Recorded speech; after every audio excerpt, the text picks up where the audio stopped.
চলো hello and welcome টিউটোপিয়ার ultimate guide সিরিজে তোমাদের সবাইকে আমরা একবার ওয়েলকাম জানাচ্ছি।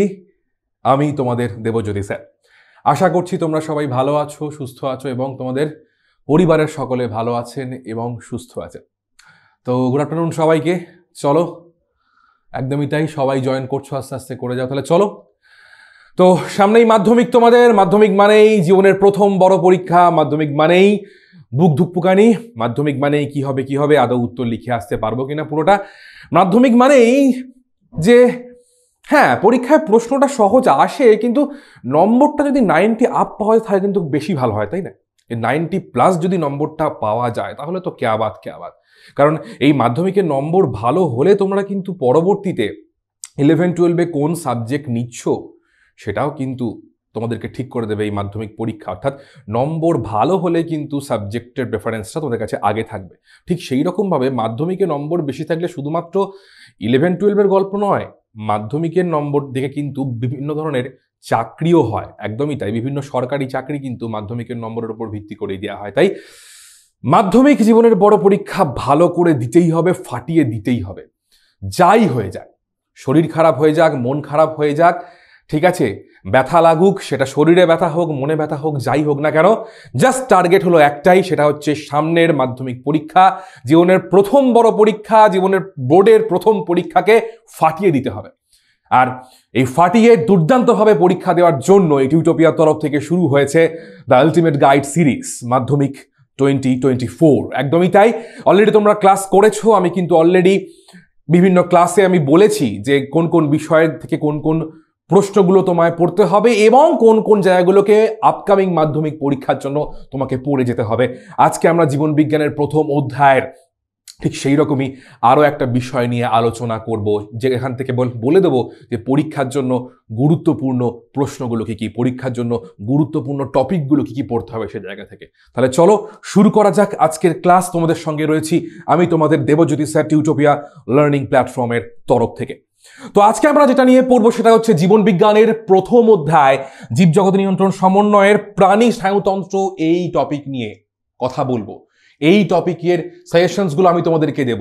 তবে হ্যাঁ, আজকের ক্লাসটাকে শুরু করার আগে কিন্তু আমি দুটো কথা বলবো। একটা কথা কি, সব থেকে গুরুত্বপূর্ণ কথা হলো এই যে প্রাণী স্নায়ুতন্ত্র, এই প্রাণী স্নায়ুতন্ত্র থেকে কিন্তু চ্যাপ্টার 1-এর রেসপেক্টে, প্রথম চ্যাপ্টারের রেসপেক্টে সব থেকে বেশি প্রশ্ন আসে। নোট করো, একদমই তাই। প্রিভিয়াস ইয়ার্সের মাধ্যমিকের প্রশ্ন অ্যানালিসিস করে আমরা দেখেছি সব থেকে বেশি প্রশ্ন কিন্তু এই প্রাণী স্নায়ুতন্ত্র থেকে আসে। কিন্তু এই চ্যাপ্টারটা, এই টপিকটা কিন্তু ভীষণ ভীষণ গুরুত্বপূর্ণ। নেক্সট হচ্ছে এই যে বিষয়গুলোর মধ্যে কিন্তু অনেক ইনফরমেশন থাকে, ঠিক আছে। প্রত্যেকে হয়তো বিভিন্ন ধরনের বই তোমরা পড়ো, প্রশ্নোত্তরগুলো নিয়ে আলোচনা তোমরা করো, বাট আবার বলছি যে বিভিন্ন যে বাইরের প্রশ্নগুলো আসে যে এটা কি ওটা কি, কারণ এই যে স্নায়ু স্নায়ুতন্ত্র কিন্তু এই টপিকটা বিশাল বড় একটা টপিক। সেই টপিক থেকে খানিকটা নির্যাস বার করে তোমাদের সিলেবাসের অন্তর্ভুক্ত করা হয়েছে। তাই পরীক্ষার আগে কিন্তু এক্সট্রা কোনো প্রশ্ন এটা কি ওটা কেন হয় এগুলো কিন্তু করতে যেও না। কেন করবে না? কারণ ওটা করলেই কিন্তু তোমরা উত্তরগুলো পারবে না, আর না পারলে কি হবে, তোমাদের কনফিডেন্স ল্যাক করবে। আর কনফিডেন্স ল্যাক করলে কিন্তু বস পরীক্ষার হলে রুখে দাঁড়ানোটা খুব চাপে। তার জন্য কি করতে হবে, সাজেশনস অনুযায়ী যে গুরুত্বপূর্ণ বিষয়গুলো পড়বো, যে টপিকগুলো বলবো সেই জায়গাগুলোকে দেখে যেতে হবে, তার প্রশ্নোত্তরগুলোকে পড়তে হবে। অবশ্যই আজ কিছু প্রশ্ন নিয়ে একইভাবে আমি ডিসকাস করব এবং এই বিষয়ের অর্থাৎ প্রাণী স্নায়ুতন্ত্র বিষয়ের বাকি যে সমস্ত প্রশ্ন আছে, যদি কেউ চাও যে বাকি সমস্ত প্রশ্ন নিয়ে একটু পড়াশোনা করে নিতে ইন ডিটেল, তাহলে অবশ্যই কিন্তু তোমরা টিউটোপিয়া লার্নিং অ্যাপ এবং টিউটোপিয়া ক্লাস 10 এই দুটো ইউটিউব চ্যানেলকে ফলো করবে, সাবস্ক্রাইব করবে, কারণ সেখানে কিন্তু জীবন বিজ্ঞানের সমস্ত অধ্যায়ের সমস্ত রকমের প্রশ্নগুলো নিয়ে আলোচনা করা হয়েছে। তাই তোমাদের রিভিশনের জন্য কিন্তু যেটুকু সমস্যা হওয়ার কথা ছিল সেইটুকু আর থাকলো না। ওকে, তাহলে সেখান থেকে অবশ্যই কিন্তু প্র্যাকটিস করে নিচ্ছ। আর একটা কথা বলে রাখি, সেটা হচ্ছে তোমাদের লাইভ ক্লাস প্রোভাইড করা হতো ক্লাস 10-এর সায়েন্স গ্রুপের ক্ষেত্রে, কিন্তু নেক্সট সেশন থেকে কিন্তু আমরা অবশ্যই শুরু করছি ক্লাস 11 এবং 12-এর জন্য প্রপার লাইভ ক্লাস, যেখানে অবশ্যই তোমরা লাইভ ক্লাস পাবে, তোমরা পাবে লাইভ ডাউট ক্লিয়ারিংয়ের সুযোগ এবং তার সাথে কিন্তু অবশ্যই পেয়ে যাবে ক্লাস নোটস। তাই সেক্ষেত্রে আজকের আলটিমেট গাইড সিরিজের পর এবং আগামী দিনের সিরিজের বিভিন্ন ভিডিওগুলো দেখার পরে, ক্লাসগুলো করার পরে অবশ্যই থাকতে হচ্ছে টিউটোপিয়ার সঙ্গে লাইভ ক্লাস। এবং শুধুমাত্র সায়েন্স গ্রুপের নয়, প্রত্যেকটা বিষয়ের জন্য কিন্তু টিউটোপিয়া নিয়ে আসছে লাইভ ক্লাস। একদমই তাই, বাংলা, ইংরাজি, ইতিহাস, ভূগোল প্রত্যেকটা বিষয়ের উপর কিন্তু থাকবে টিউটোপিয়ার তরফ থেকে লাইভ ক্লাস। তাই চোখ রাখো টিউটোপিয়া লার্নিং অ্যাপে এবং অবশ্যই প্রয়োজন পড়লে ফোন করো আমাদের হেল্পলাইন নম্বরে। তাহলে চলো আর কথা বাড়িয়ে লাভ নেই, শুরু করব। সবাই চলে এসছো আজকের প্রাণী স্নায়ুতন্ত্রের রেসপেক্টিভ সাজেশনস। আবার বলছি একই গল্পই, যে 19 নম্বরের যে প্রশ্ন চ্যাপ্টার 1 থেকে আসে, সব থেকে বেশি প্রশ্ন কিন্তু এই অ্যানিমাল নার্ভাস সিস্টেম থেকেই করা হয়ে থাকে মাধ্যমিকে। দেখো প্রথম প্রশ্ন দেখবো কি রেসপেক্টে এমসিকিউর ক্ষেত্রে কি বলছে। চলো সবাই সিট বেল্ট বেঁধে নাও, শুরু করব আজকের আলটিমেট সাজেশনস, বিষয় প্রাণী স্নায়ুতন্ত্র। কি বলছে দেখবো, অক্ষিগোলকের কোন অংশটি আলোর প্রতিফলন রোধ করে? অক্ষিগোলকের কোন অংশটি আলোর প্রতিফলন রোধ করে? Option A cornea, option B lens, option C choroid, option D retina. কি হবে? সবাই বলছো আচ্ছা মিলিজুলি অ্যান্সার আসছে না, ভুল হওয়ার সম্ভাবনা কিন্তু বেশি। আবার বলছি, আলোর প্রতিফলনকে রোধ করবে এখান থেকে বেস্ট ফিট যেটা অ্যান্সার সেটা অবশ্যই হবে কোরোয়েড। কোরোয়েড কিন্তু আলোর প্রতিফলনকে হতে দেয় না। কোরয়েড কিন্তু কালো রঙের হয়, ব্ল্যাক পিগমেন্টেড হয়, পিগমেন্টেড কিন্তু আলোর প্রতিফলনকে রোধ করে থাকে। ঠিক আছে, এটা কিন্তু অবশ্যই মাথায় রাখছো। এই ধরনের প্রশ্নগুলোকে ভালো করে দেখবে। এই যে সমস্ত প্রশ্নগুলো আমি করাবো, বারবার আগেও বলেছি যে শুধুমাত্র প্রশ্ন কিন্তু আমি করাচ্ছি, আমি কিন্তু প্রশ্নের প্যাটার্নগুলো আমি তোমাদেরকে জানানোর চেষ্টা করছি যে কোন কোন জায়গা থেকে কিভাবে কোন প্যাটার্নে প্রশ্ন আসে। তাই মাথা ঠান্ডা রেখে এই বিষয়ের প্রশ্নগুলোকে অ্যাটেন্ড করবে, কারণ এখান থেকে ভুল হওয়ার সম্ভাবনা সব থেকে বেশি। উদ্ভিদ হরমোন, প্রাণী হরমোন থেকে অনেক কিন্তু শক্ত চ্যাপ্টার বা বিষয় হচ্ছে প্রাণী স্নায়ুতন্ত্র, তাই খুব সাবধান। চলো নেক্সট প্রশ্ন কি বলছে দেখবো। লঘু মস্তিষ্কের কাজ হলো অপশন এ হৃদস্পন্দন ও শ্বাসক্রিয়াকে নিয়ন্ত্রণ করা, অপশন বি বুদ্ধি আবেগ নিয়ন্ত্রণ করা, অপশন সি পেশি টান ও দেহের ভারসাম্যকে নিয়ন্ত্রণ করা, অপশন ডি প্রতিবর্ত ক্রিয়া ও স্বয়ংক্রিয় স্নায়ুতন্ত্রের কাজকে নিয়ন্ত্রণ করা। কি হবে? অবশ্যই আশা করি সবাই সঠিক উত্তর দেবে। একদমই তাই, সবাই দিচ্ছে সঠিক উত্তর। রচনা রয়েছে, শ্রেয়া রয়েছে, মৌ রয়েছে, ব্রততী রয়েছে, একদমই তাই। ফাটাফাটি option C is the correct answer. তো এখান থেকে প্রশ্ন এলে কিন্তু উত্তর করা যাচ্ছে এবং এই প্রশ্নটা ভীষণ গুরুত্বপূর্ণ। এমসিকিউ এর যে সমস্ত প্রশ্নগুলো হবে, ঠিক আছে, সেই সমস্ত প্রশ্নগুলো তোমরা কিন্তু অবশ্যই ভিএসএকিউ এর জন্য পড়ছো, ঠিক আছে, এবং সত্য মিথ্যা, বিসদৃশ্য, স্তম্ভ মেলাও তার জন্য কিন্তু দেখে যাচ্ছ, ঠিক আছে, অবশ্যই তাই। নেক্সট কি বলছে, সঠিক জোটটি নির্বাচন করো। কি বলছে? কনজাংটিভা সাদা তন্তুময় আবরক, কর্নিয়া সাদা স্বচ্ছ তন্তুময় বহিরাবরক, কোরয়েড রক্তবাহুযুক্ত বহিরাবরক, রেটিনা রক্তবাহুযুক্ত কালো অন্তরাবরক। সাবধানে উত্তর দেবে, খুব সাবধানে উত্তর দেবে। দেখো এইভাবে কিন্তু প্রশ্ন করা হয়, খুব সাবধান। বহিরাবরক কোনটা, অন্ত আবরক কোনটা, তার মানে আশা করি বোঝাতে পারছি এবারের মাধ্যমিক পরীক্ষার জন্য কিন্তু চোখের বিভিন্ন যে স্তর, চোখের যে বিভিন্ন পার্ট, সেই পোর্শনটা ভীষণ ভীষণ গুরুত্বপূর্ণ, নোট করে রাখো। তাহলে অবশ্যই সঠিক উত্তর কি হবে? একদমই তাই, কর্নিয়া। কর্নিয়া কিন্তু সাদা স্বচ্ছ তন্তুময় বহির আবরক, কারণ বাকিগুলো অবশ্যই মিলছে না এই জায়গা থেকে দাঁড়িয়ে, কারণ কনজাংটিভা তন্তুময় হলেও সে কিন্তু ট্রান্সপারেন্ট, কোরয়েড কোনোভাবেই বহিরাবরক নয়, রেটিনা কিন্তু কালো অন্ত আবরক নয়, সেখানে কিন্তু প্রচুর পিগমেন্টেড সেলস থাকে, ঠিক আছে, বেশ। নেক্সট প্রশ্ন কি বলছে, মানব দেহের ভারসাম্য নিয়ন্ত্রণকারী অংশটি হলো, একদম মরিল্লুট প্রশ্ন, বাতাসা প্রশ্ন আমার তরফ থেকে, কিন্তু এরকম ছোট প্রশ্ন আসতে পারে পরীক্ষা, তো আশা করছি এরকম সহজ প্রশ্ন এলে ভুল হওয়ার কোনো সম্ভাবনা নেই। কিন্তু আবার বলবো, পরীক্ষার সময় লিখতে গেলে প্রশ্ন অন্তত একবার মন দিয়ে ভালো করে পড়বে। যে যাই বলুক, তোমার পাশের বন্ধু হোক, যে কেউ হোক, ধরো প্রশ্ন নিয়ে না পড়ে লিখতে শুরু করে দিল, এই কাজটা করবে না। আগে প্রশ্ন ভালো করে পড়বে একবার হলে, তারপর কিন্তু অ্যান্সারটা লিখবে। অবশ্যই কিন্তু পরীক্ষায় চেয়ে নেওয়া হয় পূর্ণ বাক্যে উত্তর, অর্থাৎ এক্ষেত্রে কিন্তু এই লেখাটা পুরো লেখার পর তারপর তোমাকে অপশন দিয়ে উত্তর লিখতে। উত্তরটা কি হবে? অবশ্যই লঘু মস্তিষ্ক, একদম সঠিক উত্তর সবার তরফ থেকে। চলো বস, নেক্সট কি বলছে, মানব দেহের অপটিক স্নায়ুর সংখ্যা, অপশন এ 10 জোড়া, অপশন বি 12 জোড়া, অপশন সি 1 জোড়া, অপশন ডি 2 জোড়া। ঠিক আছে, এখানে তো ভুল করবে গ্যারেন্টিড, এ সবাই ভুল করবে, আমি লিখে দিচ্ছি সবাই ভুল করবে। দেখো অলরেডি ভুল অ্যান্সার চলে এসছে, একজন ঠিক অ্যান্সার দিয়েছো, এখানে একজন চলে গেলে ঠিক অ্যান্সার দিয়েছো, সবাই ভুল ভুল ভুল, রচনা হচ্ছে না, ব্রততী হচ্ছে না, ভালো করে শুনবে। ঋষিতা ঠিক দিয়েছো, ঋষিতা, একদমই তাই। এটা বুঝতে হবে, এই জন্য বলি কেন পরীক্ষার সময় প্রশ্ন পড়তে লাগে। ব্লান্ডার করবে না কিন্তু, আবার বললাম ভালো করে পড়ো। অপটিক স্নায়ুর সংখ্যা বলেছে, করটিক স্নায়ুর সংখ্যা বলেনি। করটিক স্নায়ুর সংখ্যা কত? 12 জোড়া। অর্থাৎ করটিক থেকে যে সমস্ত স্নায়ুগুলো নির্গত হয় তারা 12 জোড়া বা 24টা থাকে। 12 জোড়া। এখানে শুধুমাত্র একটা অপটিক স্নায়ুর কথা বলা হয়েছে, তার মানে এটা করটিক স্নায়ুর মধ্যে একটা উদাহরণ। ওই যে পড়েছো অলফ্যাক্টরি অপটিক অকিউলোমোটর, ওই স্নায়ুর মধ্যে একটা স্নায়ুর নাম। তাহলে 12 জোড়া মানে এটা কতগুলো থাকবে? এটা 1 জোড়া থাকবে। সি সঠিক উত্তর, ভালো করে বোঝো। এখানে করটিক স্নায়ুর কথা জানতে চাওয়া হয়নি যে তোমরা 12 জোড়া বলবে, এখানে একটা করটিক স্নায়ুকে বেছে নেওয়া হয়েছে। তাহলে প্রত্যেকটা করটিক স্নায়ু কটা করে থাকে? প্রত্যেকটা করটিক স্নায়ু কটা করে থাকে? 1 জোড়া মানে 2টো করে থাকে। ক্লিয়ার হলো? ক্লিয়ার হয়েছে স্নেহা? বুঝতে পারলে ভুলটা কোথায় হচ্ছে? প্রত্যেকটা। আবার বলছি, এই রকম কিন্তু প্রশ্ন হলে খুব সাবধান। প্রশ্ন না পড়ে প্রশ্ন উত্তর করো না। প্রত্যেককে বলছি বারে বারে, হুটোপাটা করতে যাবে না। এই ভুলটাই সবাই করো, আর এই জন্যই কিন্তু প্রশ্নটাকে দেওয়া। ভালো করে পড়বে কি জানতে চেয়েছে প্রশ্নটা। ভীষণ সমস্যা করে এই জায়গাগুলো কিন্তু, এবং এত খারাপ লাগে যখন পরীক্ষার হল থেকে তুমি বেরোবে, যখন তোমরা উত্তরগুলো মেলাবে, ভাই বলতো এই বল না কি হয়েছে, তখন যখন দেখো উত্তরটা ভুল হয়েছে না, হয় না গাটা রেডি করে না একদম, মানে মনটা খারাপ হয়ে গেল না যে এত ভালো পরীক্ষা দিলাম, এই প্রশ্নটা ভুল করলাম, পারলাম না। সেটার থেকে বাঁচতে গেলে কিন্তু প্রশ্ন ভালো করে পড়তে হচ্ছে। নেক্সট প্রশ্ন কি বলছে দেখো, কোন স্নায়ুটি চেস্টীয় স্নায়ু? পড়তে হবে ভালো করে।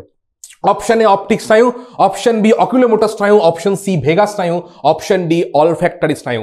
চেস্টীয় স্নায়ু যাকে ইংলিশে কি বলা হয়? যাকে বলা হয় হচ্ছে মোটর নিউরন। ঠিক আছে, কোনটা হবে? অপশন এ। অনেকেই হয়তো বই খাতা নিয়ে বসে পড়েছো, দেখতে হবে ভুলে গেছি, দেখতে হবে। তো অবশ্যই জায়গা থেকে যেটা উত্তরটা হবে সেটা হচ্ছে কি? চেস্টীয় স্নায়ু, অকুলোমোটর। ঠিক আছে, অকিউলোমোটর স্নায়ু, এটা চেস্টীয় স্নায়ু বা মোটর নার্ভ। ঠিক আছে, চেস্টীয় স্নায়ু বা মোটর নার্ভ কিন্তু পড়তে হবে এই জায়গা থেকে দাঁড়িয়ে, খুব সাবধান। আচ্ছা, যদি প্রশ্নটা চেস্টীয় স্নায়ু জিজ্ঞাসা না করে জিজ্ঞাসা করতো যে সেন্সরি স্নায়ু কোনটা বা সংজ্ঞাবহ স্নায়ু কোনটা, কি করতে? যদি প্রশ্নতে জিজ্ঞাসা করা হতো সংজ্ঞাবহ স্নায়ু কোনটা, তাহলে উত্তরটা কি হতো? উত্তরটা হতো অপটিক হতে পারতো, বা এখানে অলফ্যাক্টরি হতে পারতো। অপটিক অলফ্যাক্টরি দুটোই কিন্তু সংজ্ঞাবহ নিউরন। ঠিক আছে, বা সেন্সরি নিউরন বা নার্ভ বলতে পারো না, এটা অ্যাকচুয়ালি নিউরন বলাটা বেটার, বাট স্নায়ুর অসুবিধে কিছু নেই, এটা কিন্তু মাথায় রাখছি। এবং ভেগাস তাহলে কিরকম স্নায়ু হবে? ভেগাস তাহলে কিরকম স্নায়ু হবে? ভেগাস কিন্তু মিক্স নার্ভ, মিশ্র স্নায়ু, অর্থাৎ এটা কিন্তু সেন্সরি এবং মোটর দুভাবে কাজ করে। ভেগাস পড়ে যাচ্ছ, এবারের মাধ্যমিক পরীক্ষার জন্য ভেগাসকে ছাড়া যাবে না বস, ভেগাস তোমাকে পড়তেই হবে। মিশ্র স্নায়ুর উদাহরণ অন্তত পক্ষে যার কাছে যা তোমার ডকুমেন্টস রয়েছে, বই রয়েছে, আমাদের ডিজিটাল সহায়িকা দেখো, টিউটোপিয়া নোটস দেখো, চেস্টীয় স্নায়ু 2টো উদাহরণ। ঠিক আছে, তোমার মোটর নার্ভ 2টো মানে চেস্টীয় স্নায়ু, এদিকে তোমার সংজ্ঞাবহ স্নায়ু, এবং ভেগাস স্নায়ু মানে মিক্স নার্ভ, প্রত্যেকটার কিন্তু একটা কি 2টো করে উদাহরণ পড়ে যাচ্ছ। ছোট প্রশ্ন একটা আসার সম্ভাবনা প্রবল, বারে বারে বলছি। ঠিক আছে, বেশ। পরবর্তী প্রশ্ন কি বলছে? চিন্তা, স্মৃতি, বুদ্ধি ইত্যাদি মানসিক বোধ নিয়ন্ত্রণের সঙ্গে যে অংশটি সংযুক্ত তা হলো অপশন এ গুরু মস্তিষ্ক, option B thalamus, option C hypothalamus, option D সুষুম্না শীর্ষক। কি হবে? সবাই সঠিক উত্তর হয়তো দেবে আশা করছি, এক্সপেক্ট করছি। একদমই তাই, একদমই তাই। সবার তৈরি, একদমই তাই। চিন্তা হচ্ছে, বুদ্ধি খাটাতে হচ্ছে, পরীক্ষার জন্য স্ট্র্যাটেজি ঠিক করতে হচ্ছে, পরীক্ষার জন্য স্ট্র্যাটেজি ঠিক করতে হচ্ছে। আর মাত্র কয়েকটা দিন পরীক্ষার জন্য বাকি। এই কয়েকটা দিনেই যারা নিজেদেরকে সঠিকভাবে ট্রেন করতে পারবে, যারা পড়তে পারবে, যারা বিষয়গুলোকে বুঝতে পারবে যে কোন বিষয়গুলো গুরুত্বপূর্ণ, কোনটা পড়া উচিত, কোনটা একটু হালকা পড়লেও চলে, লিখতে পারবো, তারাই কিন্তু আগামী দিনে হচ্ছে চ্যাম্পিয়ন, গ্যারেন্টিড হতেই হবে। ঠিক আছে, একদমই তাই। নেক্সট প্রশ্ন কি বলছে? মানবক্ষী গোলকের যে অংশটি আলোক সুবেদী, আবার ভালো করে প্রশ্নটা পড়ো। মানবক্ষী গোলকের যে অংশটি আলোক সুবেদী সেটি কি হবে? Option A choroid, option B cornea, option C retina, option D sclera. মানবক্ষী গোলকের যে অংশটি আলোক সুবেদী কি আসছে? Option C, option C, option C, একদমই তাই। সবাই দিচ্ছ সঠিক উত্তর, একদম অপশন সি, আলোক সুবেদী। কারণ এটা আলোটাকে সেন্স করতে পারে, আলোটাকে সেন্স, এবং তোমরা জানো আলোটা রেটনায় এসে পড়লে এখানে কিন্তু প্রতিবিম্ব গঠিত হয়, এটা কিন্তু মাথায় রাখছো। ঠিক আছে, হয়ে গেল। বেশ, পরবর্তী প্রশ্ন কি বলছে? অন্তর্বাহী ও বহির্বাহী স্নায়ু কোষ দ্বারা গঠিত স্নায়ু হলো, ঘুরিয়ে প্রশ্ন করেছে। এখানে ডিরেক্ট কিন্তু জিজ্ঞাসা করেনি যে মিশ্র স্নায়ুর উদাহরণ হলো বা মিশ্র স্নায়ু কোনটা, জিজ্ঞেস করেছে ঘুরিয়ে অন্তর্বাহী বহির্বাহী স্নায়ুর মধ্যে উদাহরণ কোনটা। Option A vagus, option B optic, option C cochlear, option D oculomotor. কি হবে? একদমই তাই, সবাই ঠিক বলছো, ভেগাস স্নায়ু। তো আবার বললাম এই জায়গাটা কিন্তু পড়ে যেতে হচ্ছে, গোলাবে। আমি আবার বলছি, না পড়লে কিন্তু গোলাবে। যদি কেউ মনে করো পরীক্ষার দিন সকালে পারবে না, বাড়িতে বসে লিখে প্র্যাকটিস করে নাও কিন্তু, কারণ এই জায়গা থেকে প্রশ্ন আসার সম্ভাবনা প্রবল এবং গুলিয়েও যাবে সেই রেসপেক্টে কিন্তু। আবার বলছি। বেশ, নেক্সট প্রশ্ন কি বলছে? চোখের দৃষ্টির যে অসুবিধা উত্তল লেন্স যুক্ত চশমা ব্যবহারে মুক্ত হয় তা হলো option A myopia, option B hypermetropia, option C presbyopia, option D cataract. কি হবে? মিলিঝুলি অ্যান্সার ঢুকছে, মিলিঝুলি অ্যান্সার ঢুকছে। আবার বলছি, খুব সাবধান, খুব সাবধান, খুব সাবধান, পড়তে হবে, জানতে হবে সঠিকটা। একদমই তাই, সবাই ঠিক দিচ্ছ, কয়েকজন ভুল দিচ্ছ।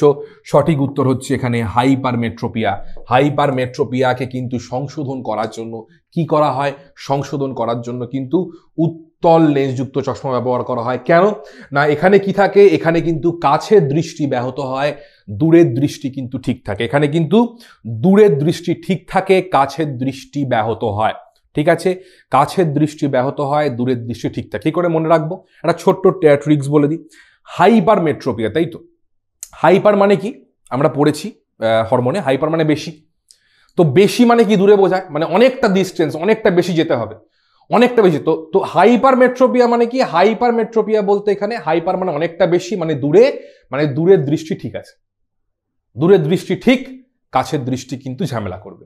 ঠিক আছে, দূরের দৃষ্টি ঠিক, কাছেরটা ঝামেলা করবে, এটা কিন্তু মনে রাখছো। বেশ, তাহলে এই হলো মোটামুটি আমাদের এমসিকিউ প্রশ্নের কিছু সিরিজ, যেটা হচ্ছে মূলত তোমাদের পরীক্ষার জন্য ভীষণভাবে গুরুত্বপূর্ণ। অর্থাৎ যে যে এমসিকিউ প্রশ্নগুলো নিয়ে আমি আলোচনা করলাম সেগুলো অবশ্যই পরীক্ষার জন্য পড়ে যাচ্ছ, এবং তার রেসপেক্টিভ কিন্তু যে যে টপিকগুলো থেকে আমি এমসিকিউ প্রশ্নগুলো করলাম সেই টপিকগুলো কিন্তু ভালো করে দেখে যাচ্ছ, এবং তার সাথে এমসিকিউ প্রশ্নের কিন্তু প্যাটার্নগুলো দেখে যাচ্ছ যে কিরকম প্যাটার্নে প্রশ্নগুলো আসে। খুব সাবধান, কিন্তু ভুল হওয়ার সম্ভাবনা প্রবল, কিন্তু সাজেশনস ফলো করো, আশা করছি কোনো সমস্যা আর থাকবে না। ঠিক আছে, এবারে দেখে নেব বেশ কিছু শূন্যস্থান পূরণের গল্প। চলো একই রকম ভাবে দেখবো। কি বলছে? মায়োপিয়া সমস্যা দূর হয় ড্যাশ লেন্স যুক্ত চশমা ব্যবহার করলে। কি হবে? মায়োপিয়া নামক সমস্যা কি হবে এই জায়গা থেকে দাঁড়িয়ে? একদমই তাই, মায়োপিয়া হচ্ছে হাইপারমেট্রোপিয়ার উল্টো গল্প। অবশ্যই এখানে কিন্তু অবতল লেন্সযুক্ত চশমা। যদি কেউ অবতল না লিখে কনকেভ লেখো, নম্বর কাটবে না। কনকেভ বা অবতল, উত্তল বা কনভেক্স, উত্তল লেন্স বা কনভেক্স লেন্স, এবং অবতল লেন্স বা হচ্ছে তোমার কনকেভ লেন্স, যা খুশি লেখো, কিন্তু সঠিকটা লিখে এসো। খুব সাবধান এখান জায়গা থেকে দাঁড়িয়ে। বেশ, নেক্সট প্রশ্ন কি বলছে? কেন্দ্রীয় স্নায়ুতন্ত্র ড্যাশ পর্দা দ্বারা আবৃত থাকে। হরিল্লুট প্রশ্ন, বাতাসা প্রশ্ন, পারা উচিত, এবং আশা করছি প্রশ্নটা পরীক্ষায় এলে সঠিক উত্তরটা লিখে আসতে পারবে। উত্তরটা কি হবে জানি সবাই পারবে, তাই আলাদা করে জিজ্ঞাসা করছি না। সেটা কি হবে? মেনিনজেস নামক পর্দা। ঠিক আছে, মেনিনজেস নামক পর্দা। আচ্ছা, মেনিনজেস যখন পড়ছো, আবার বলে দিই, মেনিনজেস যখন পড়ছো তার রেসপেক্টিভ কি পড়ে নেবে? নোট করবে, এর কাজ পড়ে নেবে একটুখানি। ঠিক আছে, এবং এর কটা লেয়ার? 3টে লেয়ার আছে, তাই তো? 3টে লেয়ার আছে, 3টে লেয়ার, সেটাও কিন্তু দেখে নিচ্ছ। ঠিক আছে, 3 লেয়ার্স কিন্তু রয়েছে। এই পার্টটা দেখছো। মেনিনজেস যখন পড়ছো তার কাজগুলো ছোট প্রশ্নের জন্য, এসএকিউ এর জন্য বা ভিএসএকিউ এর একটি শব্দে একটি বাক্যে উত্তর দেওয়ার জন্য মেনিনজেসের কাজ পড়বে, 3টে লেয়ার নাম পড়ে নেবে, ব্যাস এই জায়গা থেকে। নেক্সট প্রশ্ন কি বলছে? স্নায়ুতন্ত্রের ধারক কোষ হলো। স্নায়ুতন্ত্রের ধারক কোষ কাকে বলা হয়? বহুদিন এই প্রশ্নটা কিন্তু মাধ্যমিকে দেখা যায়নি, ঘুরিয়ে ফিরিয়ে, কিন্তু এবারের মাধ্যমিকের জন্য ভীষণ গুরুত্বপূর্ণ। কি হবে? অবশ্যই একদমই তাই, আশা করছি ধরতে পেরেছো। সেটা হচ্ছে ধারক কোষ হবে তোমার নিউরোগ্লিয়া। কি হবে? নিউরোগ্লিয়া। নিউরোগ্লিয়া, নিউরোগ্লিয়া কিন্তু স্নায়ুতন্ত্রের ধারক কোষের মধ্যে কিন্তু পড়ে যায়। অবশ্যই দেখছো পরীক্ষার জন্য। নেক্সট কি বলছে? মানব দেহে করোটিক স্নায়ুর সংখ্যা। এইবার যে উত্তরটা তখন ভুল করলাম আমরা সকলে, সেটার উত্তরটা হবে এখানে। কি হবে? সংখ্যা 12। আবার বলছি, শবনম উত্তর দিল 12, 12টি নয়, গেল, সর্বনাশ হয়ে গেল। 12টি নয়, 12টি নয়, 12 জোড়া লেখো, 12 জোড়া লেখো বা 24টা লেখো। আবার বলছি, ভুল যেন না হয়, ম্যাক্সিমাম স্টুডেন্ট কিন্তু এই জায়গাটা ভুল করে। 12 জোড়া লেখো বা 24টা লেখো, ঠিক আছে? খুব সাবধান, খুব সাবধান। আমি কিন্তু বেছে বেছে সেই প্রশ্নগুলোকে দিই যেখানে কিন্তু পরীক্ষায় গুরুত্বপূর্ণ এবং যেগুলো তোমরা সব থেকে বেশি ভুল করো। 12 জোড়া করোটিক স্নায়ু। তাহলে এর সাথে কিন্তু আর একটা প্রশ্ন পড়তে হয়। কি প্রশ্ন? মানব দেহে সুষুম্না স্নায়ুর সংখ্যা কত? কি হবে? মানব দেহে সুষুম্না স্নায়ুর সংখ্যা কত? কি হবে বস? চটপট জলদি উত্তর নেব। একদমই তাই, 31 পেয়ার্স। একদম সবাই সবাই আন্নিতার প্রতি সবাই ঠিকঠাক উত্তর দিচ্ছ। চলো, 31 জোড়া হচ্ছে সুষুম্না স্নায়ুর সংখ্যা। অবশ্যই পড়ে যাচ্ছ। নেক্সট প্রশ্ন কি বলছে এখানে? অক্ষিগোলকের রেটিনার ড্যাশে প্রতিবিম্ব গঠিত হয় না। রেটিনার কোথায় প্রতিবিম্ব গঠিত হয় না? রেটিনার কোথায় প্রতিবিম্ব গঠিত হয় না? যেখানে অপটিক নার্ভ এসে মিলিত হয়। কি বললাম? যেখান থেকে অপটিক নার্ভগুলো ভেতরে পেনিট্রেট করে বা যেখানে এসে মিলিত হয়, সেই জায়গাটা, তার নাম কি? সেই জায়গাটার নাম হচ্ছে অন্ধবিন্দু। ঠিক আছে, তাকে অন্ধবিন্দু বলা হয়। যদি কেউ চাও সেই জায়গাটা ব্লাইন্ড স্পট লিখতে পারো, অসুবিধা নেই, নম্বর কাটবে না। সরি, ঠিক ভুল লিখলাম, ব্লাইন্ড স্পট লিখতে পারো। কি বললাম? ব্লাইন্ড স্পট লিখতে পারো, অসুবিধা নেই। ঠিক আছে, ব্লাইন্ড স্পট বা অন্ধবিন্দুর মধ্যে কিন্তু প্রতিবিম্ব গঠিত হয় না। দেখছো ভালো করে। নেক্সট প্রশ্ন কি বলছে? বেশি আলোকে সংবেদনশীল হলো ড্যাশ কোষ। গোলাবে, খুব সাবধান। বেশি আলোকে সংবেদনশীল বলেছে। বেশি আলোকে সংবেদনশীল হলো কোন কোষ? অর্থাৎ কোন কোষ? বলে দিলাম উত্তরটা, একদমই তাই, কোন কোষ হবে, তাই তো? তো কোন সেল কিন্তু হচ্ছে বেশি আলোকে সংবেদনশীল? ঠিক আছে, কোন কোষ কিন্তু বেশি আলোকে সংবেদনশীল? অবশ্যই দেখে নিচ্ছ একটা জায়গা থেকে দাঁড়িয়ে, কোন বানানটা মূর্ধন্য না দন্তন্য দেখে নিচ্ছ, আমার এই মুহূর্তে খেয়াল পড়ছে না, অবশ্যই দেখে নেবে।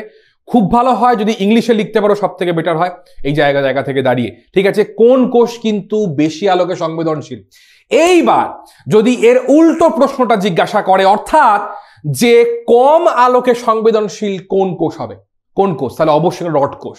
তাহলে এরকম যখনই প্রশ্নগুলো তোমাদেরকে বলা হচ্ছে, আমার তরফ থেকে বলছি, এর কিন্তু উল্টো প্রশ্নটাও কিন্তু তুমি দেখে যাচ্ছ পরীক্ষা, কিন্তু পুরো কমপ্লিট পড়াটা তোমাদের কাছে কিন্তু রেডি হয়ে যাচ্ছে।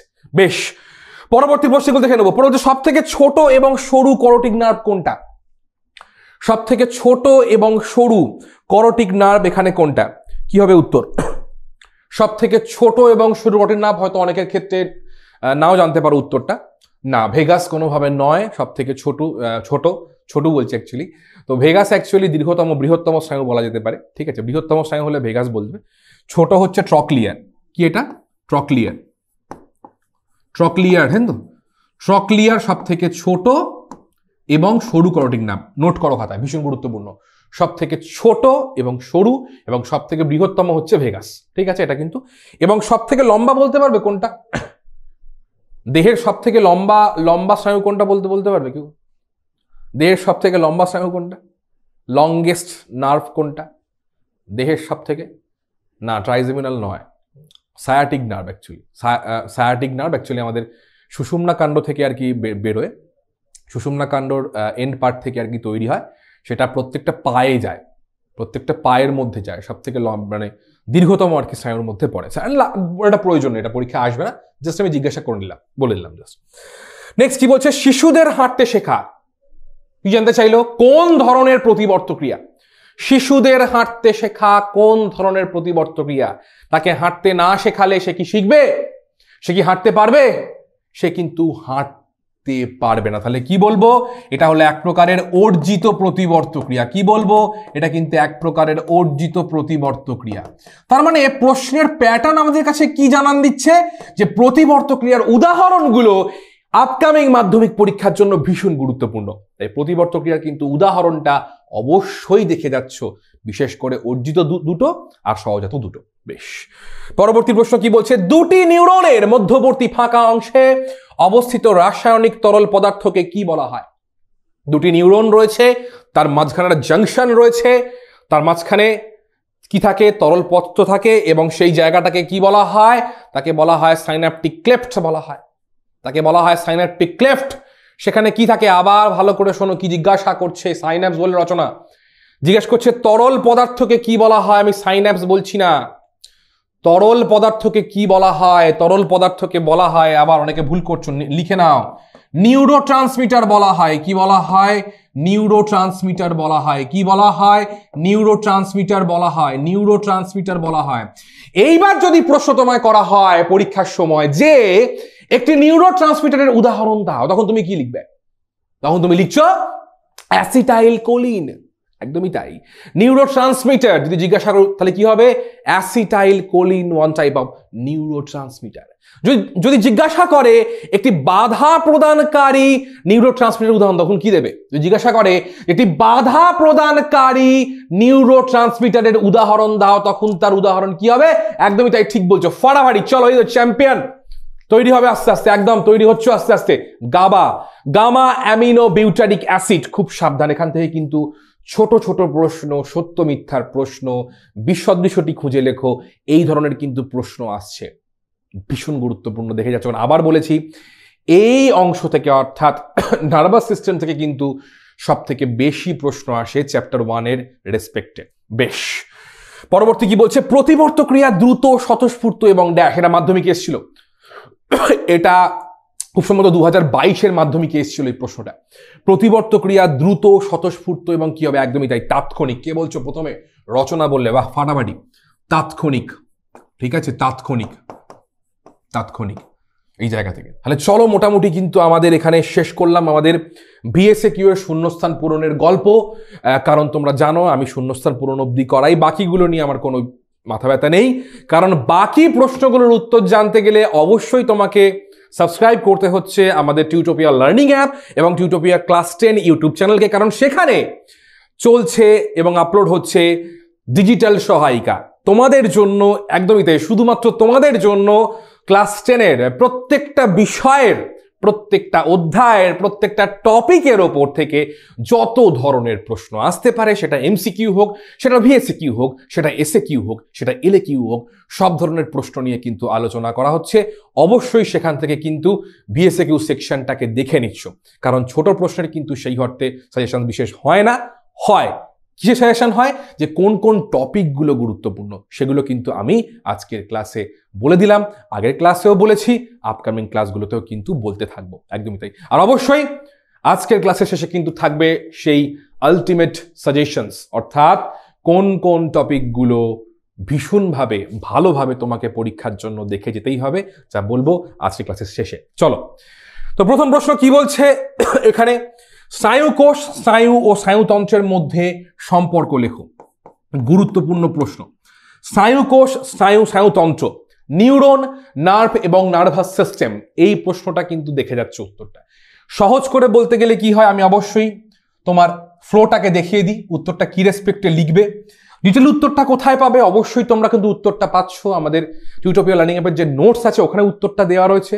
ডিজিটাল সহায়িকা যদি কেউ দেখো, সেখানে কিন্তু অবশ্যই উত্তরটাকে ভেঙে বলা আছে কিভাবে তোমরা লিখবে, তাই অসুবিধা হওয়ার কোনো জায়গা নেই। তো আমি কি ফ্রেমটা দিচ্ছি যে কোন কোন রুট ধরে তোমাকে উত্তরটা লিখতে হবে। দেখো, স্নায়ুকোষ বা নিউরন যখন রয়েছে, এই স্নায়ুকোষ, আরেকবার লিখবো, স্নায়ুকোষ রয়েছে, যাকে নিউরন বলা হয়, এবং অনেকগুলো স্নায়ুকোষ একসঙ্গে থেকে এবং তার রেসপেক্টিভ তৈরি করে হচ্ছে কি? তার রেসপেক্টিভ তৈরি করে হচ্ছে স্নায়ু বা নার্ভ তৈরি করে। ঠিক আছে, এবার এই যে একসঙ্গে থাকলো বা একসাথে তাকে জোট বাঁধানো হলো, এর জন্য কি দরকার?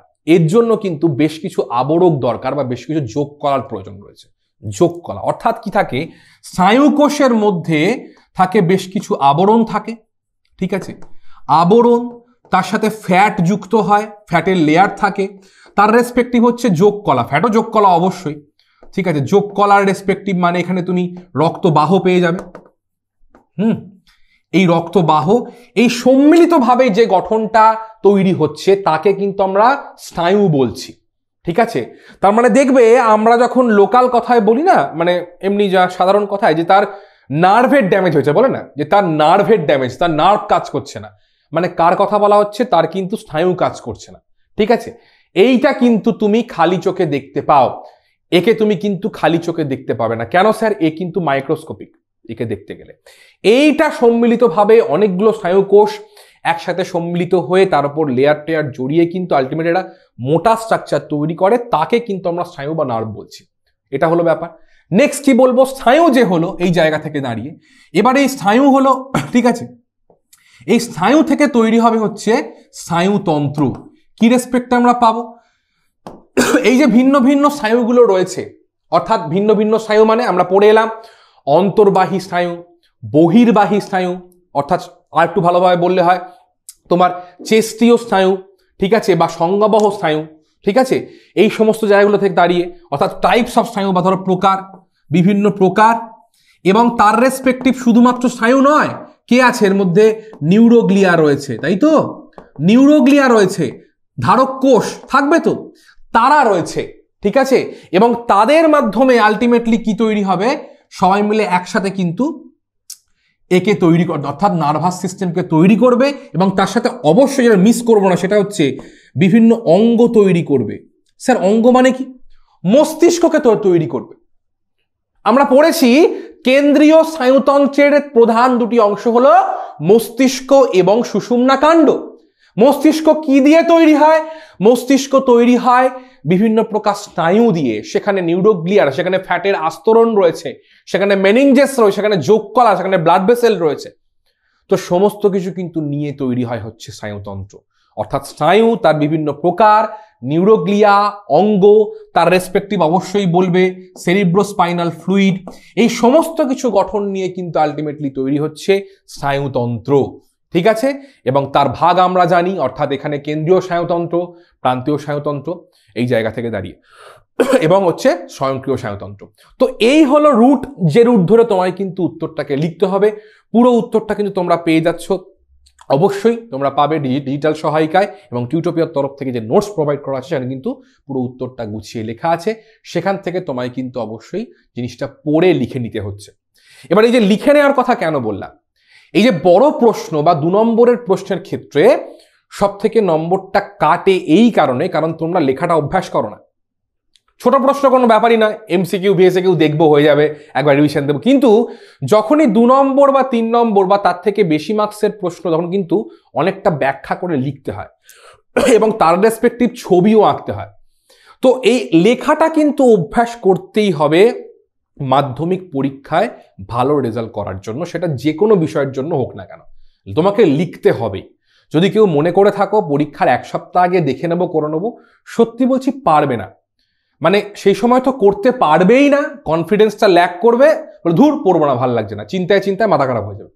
তো তোমাদের যাতে লেখাটা প্র্যাকটিস হয় তার জন্য কিন্তু টিউটোপিয়ার তরফ থেকে মক টেস্টের আয়োজন করা হয়েছে। একদমই তাই, মক টেস্টের আয়োজন করা হয়েছে। সেখানে কিন্তু প্রত্যেকটা বিষয়ে কিন্তু মক টেস্ট নেওয়া হচ্ছে, এবং শুধুমাত্র ফুল সিলেবাসের উপর কিন্তু মক টেস্ট নয়, সেখানে চ্যাপ্টার ভিত্তিক কিন্তু মক টেস্ট রয়েছে। অর্থাৎ তোমার মনে হলো যে আমার এই জীবন বিজ্ঞানের প্রথম চ্যাপ্টারটা আর একটু লিখলে ভালো হয়, প্র্যাকটিস করলে ভালো হয়, তার সুবিধা রয়েছে। অর্থাৎ তুমি শুধুমাত্র প্রথম চ্যাপ্টারের উপরেও কিন্তু মক টেস্ট দিতে পারো, ঠিক আছে। সুতরাং আমি প্রত্যেককে বলবো যে মাধ্যমিকের জন্য যেহেতু লেখাটা গুরুত্বপূর্ণ বড় প্রশ্নের ক্ষেত্রে, এসএ কিউ, এলএ কিউ, তাই লেখা অভ্যাস করার জন্য কিন্তু প্রপার রুটিনে অবশ্যই কিন্তু আমাদের মক টেস্ট প্রোগ্রামে জয়েন করতে পারো। তোমাদের কিছু করতে হবে না, হেল্পলাইন নম্বরে ফোন করতে হবে, এবং টিচাররা তোমাদের জিজ্ঞাসা করে নেবেন তোমরা কবে কবে কোন মক টেস্ট দিতে চাইছো। একদমই তাই, তোমাদের প্রশ্নগুলো পাঠানো হবে, তোমরা প্রশ্নগুলো দেখে খাতায় লিখবে, উত্তরটা লিখবে, সেই উত্তরপত্র তুমি অ্যাপে আপলোড করবে, এবং 24 ঘন্টার মধ্যে কিন্তু টিচাররা সেই খাতা দেখবেন, সেখানে কারেকশনস দেবেন, নম্বর দেবেন, তোমাকে উত্তরপত্রটা পাঠাবেন, এবং তার সাথে একটা মডেল উত্তরপত্র দেওয়া, অর্থাৎ সঠিক প্রশ্ন যেটা করা হচ্ছে, প্রশ্নের সঠিক উত্তর কোনটা হবে, এটাও কিন্তু প্রোভাইড করা হবে। তাই প্রত্যেককে বলবো লেখা অভ্যাস করার জন্য কিন্তু মক টেস্ট প্রোগ্রামে জয়েন করো। যদি কেউ বাড়িতে করতে পারো, কোনো অসুবিধা নেই, তাতে কোনো সমস্যা নেই। কিন্তু যদি করো বাড়িতে নিজে থেকে, অবশ্যই কিন্তু প্রপার গাইডেন্সে করবে, প্রপার গাইডেন্সে, প্রপার টাইম ধরে, সপ্তাহের মধ্যে কোন কোন দিন দিচ্ছ সেই রুটিন ফলো করে কিন্তু করতে হবে। আর এই গাইডেন্সটাই কিন্তু টিউটোপিয়ার তরফ থেকে তোমাদেরকে প্রোভাইড করা হচ্ছে। বেশ, পরবর্তী কি বলছে প্রশ্ন, কলিং বেলের শব্দ শোনা ও দরজা খোলার স্বাভাবিক পথে শব্দচিত্র অঙ্কন করো। ভীষণ গুরুত্বপূর্ণ, ঠিক আছে।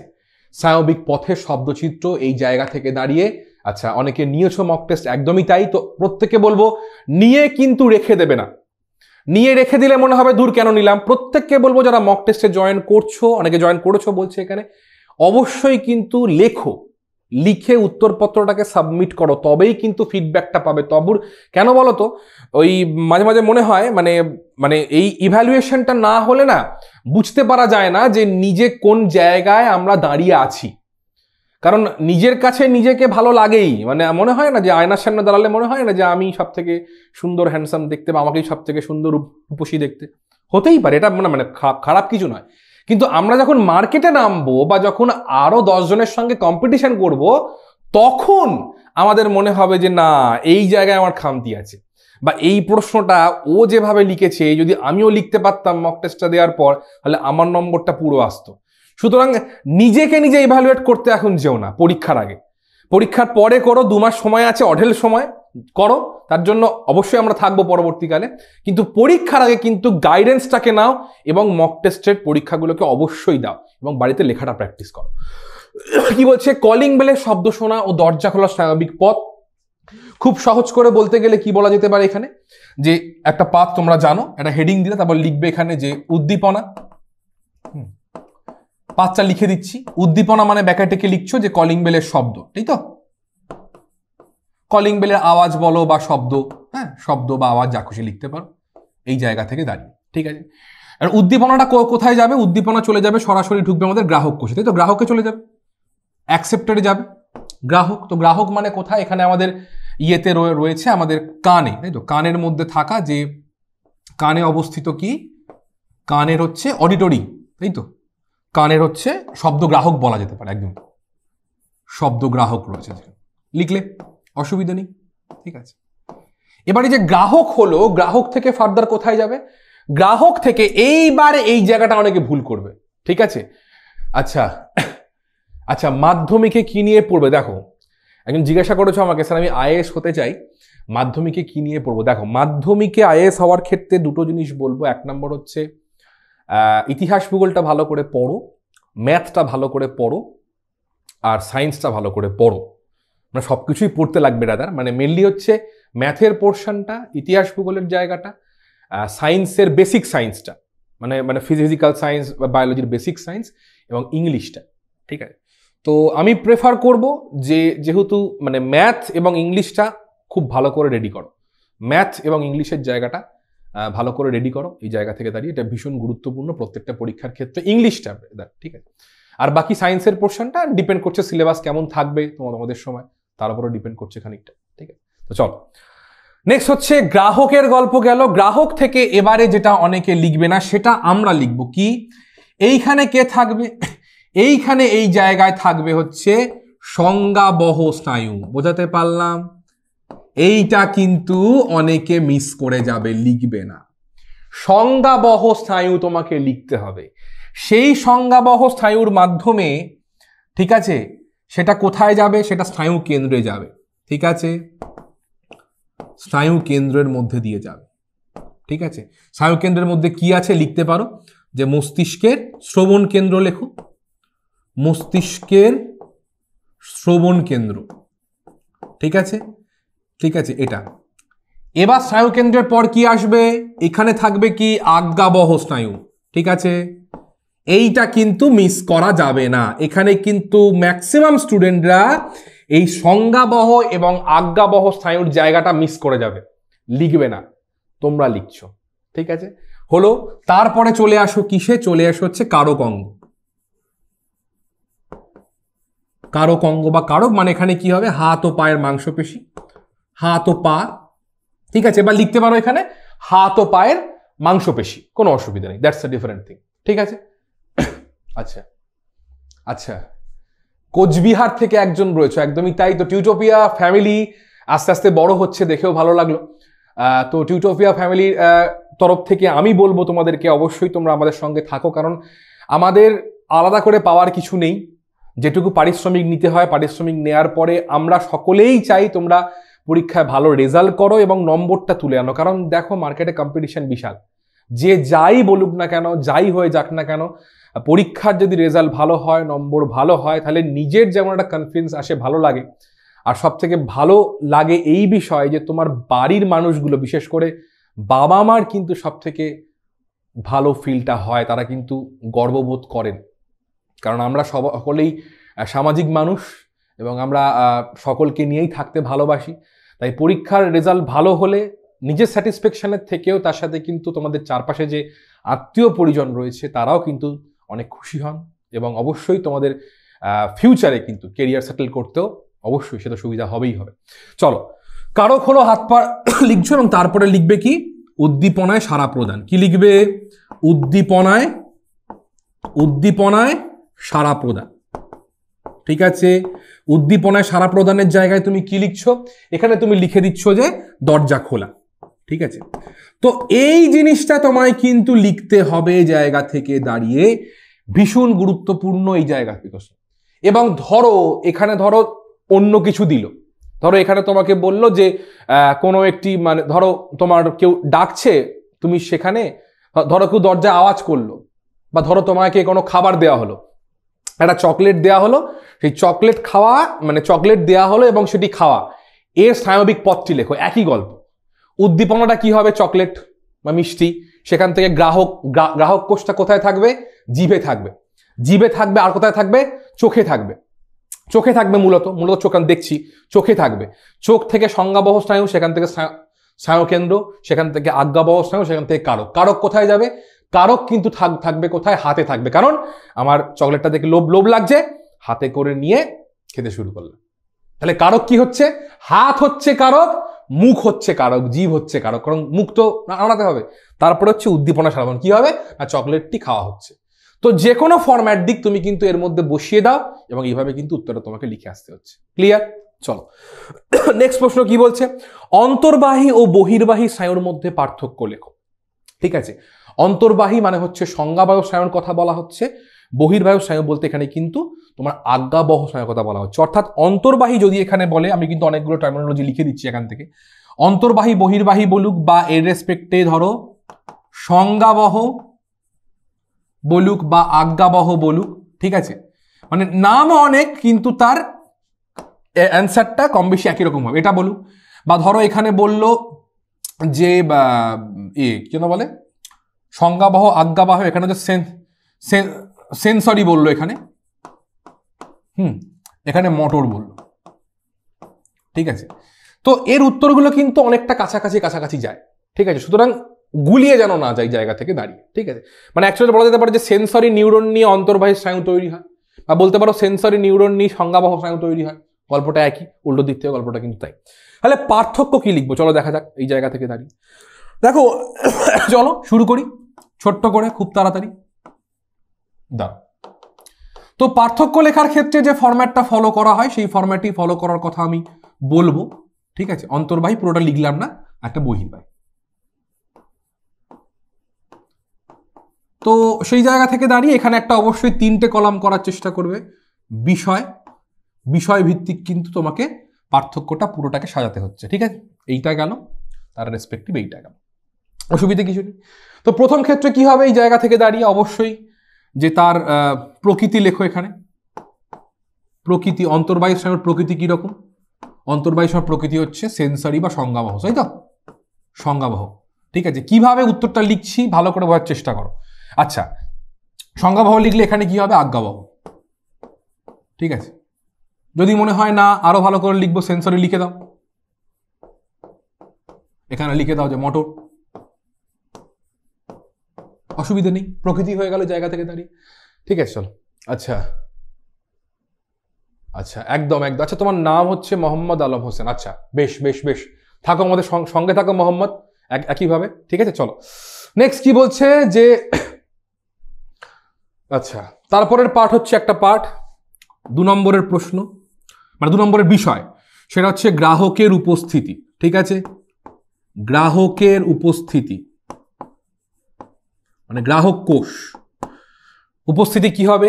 সংজ্ঞাবহর ক্ষেত্রে কি হবে? অবশ্যই মানে সংজ্ঞাটাকে বহন করছে, ক্যাপচার করলে কি হবে? অবশ্যই উপস্থিত থাকে, মানে উপস্থিত থাকে বা উপস্থিত থাকে।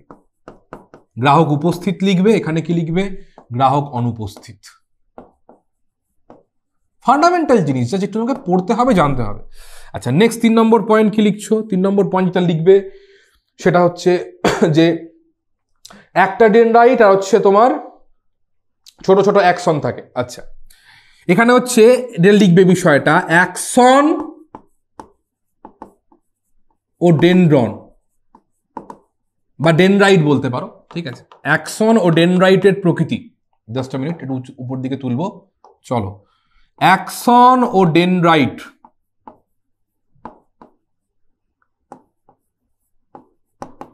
প্রকৃতি।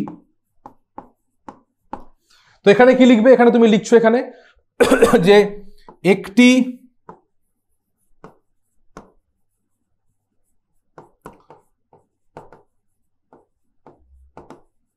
লম্বা ডেনড্রন বা ডেনড্রাইট বলবে, ডেনড্রাইট, ঠিক আছে? আর তার সাথে হচ্ছে অনেকগুলি ছোট অ্যাকশন থাকে, অ্যাকশনকে লক্ষ্য করা যায়, ঠিক আছে? এটা গেল। আর তারপরে কি লিখছো? যে এখানে লিখবে উল্টোটা, যে একটি অ্যাকশন থাকে এবং তার সাথে কি লিখবে সেটা হচ্ছে যে অনেকগুলি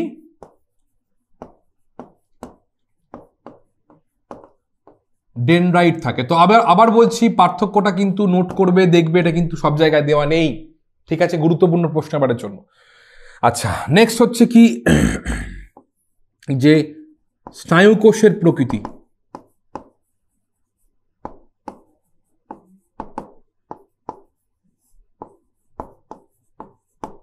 কি থাকে এখানে?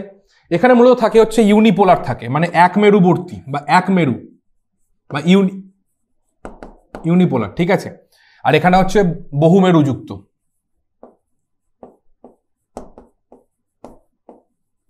ঠিক আছে? এরপর তুমি লাস্টে একটা দিয়ে দাও উদাহরণ জাস্ট লাস্টের জন্য দেওয়ার দরকার, ঠিক আছে? কারণ উদাহরণ অ্যাজ আ পয়েন্ট হিসেবে শেষকালে লিখবে, ঠিক আছে? আবার বলছি, উদাহরণ লিখবে না তা কিন্তু নয়, উদাহরণ পরীক্ষার সময় লিখবে, আগে মেন পয়েন্টগুলো লেখার পর শেষকালে উদাহরণটাকে অ্যাড করো, ঠিক আছে? প্রথম উদাহরণ দেবে এখানে কিন্তু। আচ্ছা, উদাহরণের ক্ষেত্রে কি হবে? অবশ্যই এখানে অপটিক দাও, এখানে অকুলোমোটর দাও, ঠিক আছে? তো এই হলো অন্তর্বাহী এবং বহির্বাহী স্নায়ুর পার্থক্য। অবশ্যই কিন্তু এই জায়গা থেকে দাঁড়িয়ে দেখে যাচ্ছ, ভীষণ গুরুত্বপূর্ণ পরীক্ষার জন্য। বিশেষ করে অন্তর্বাহী বলতে সংজ্ঞাবহ সেন্সারি, বহির্বাহী বলতে কিন্তু আজ্ঞাবহ মোটর। এই পার্টটা মনে রাখো, ঠিক আছে? বেশ, পরবর্তী প্রশ্ন কি বলছে? মিশ্র স্নায়ুর উদাহরণ দাও। কি হবে বলো, বলো কি হচ্ছে? মিক্স নার্ভের উদাহরণ দাও, বলে ফেলো, ঝটপট ঝটপট ঝটপট বলতে হবে।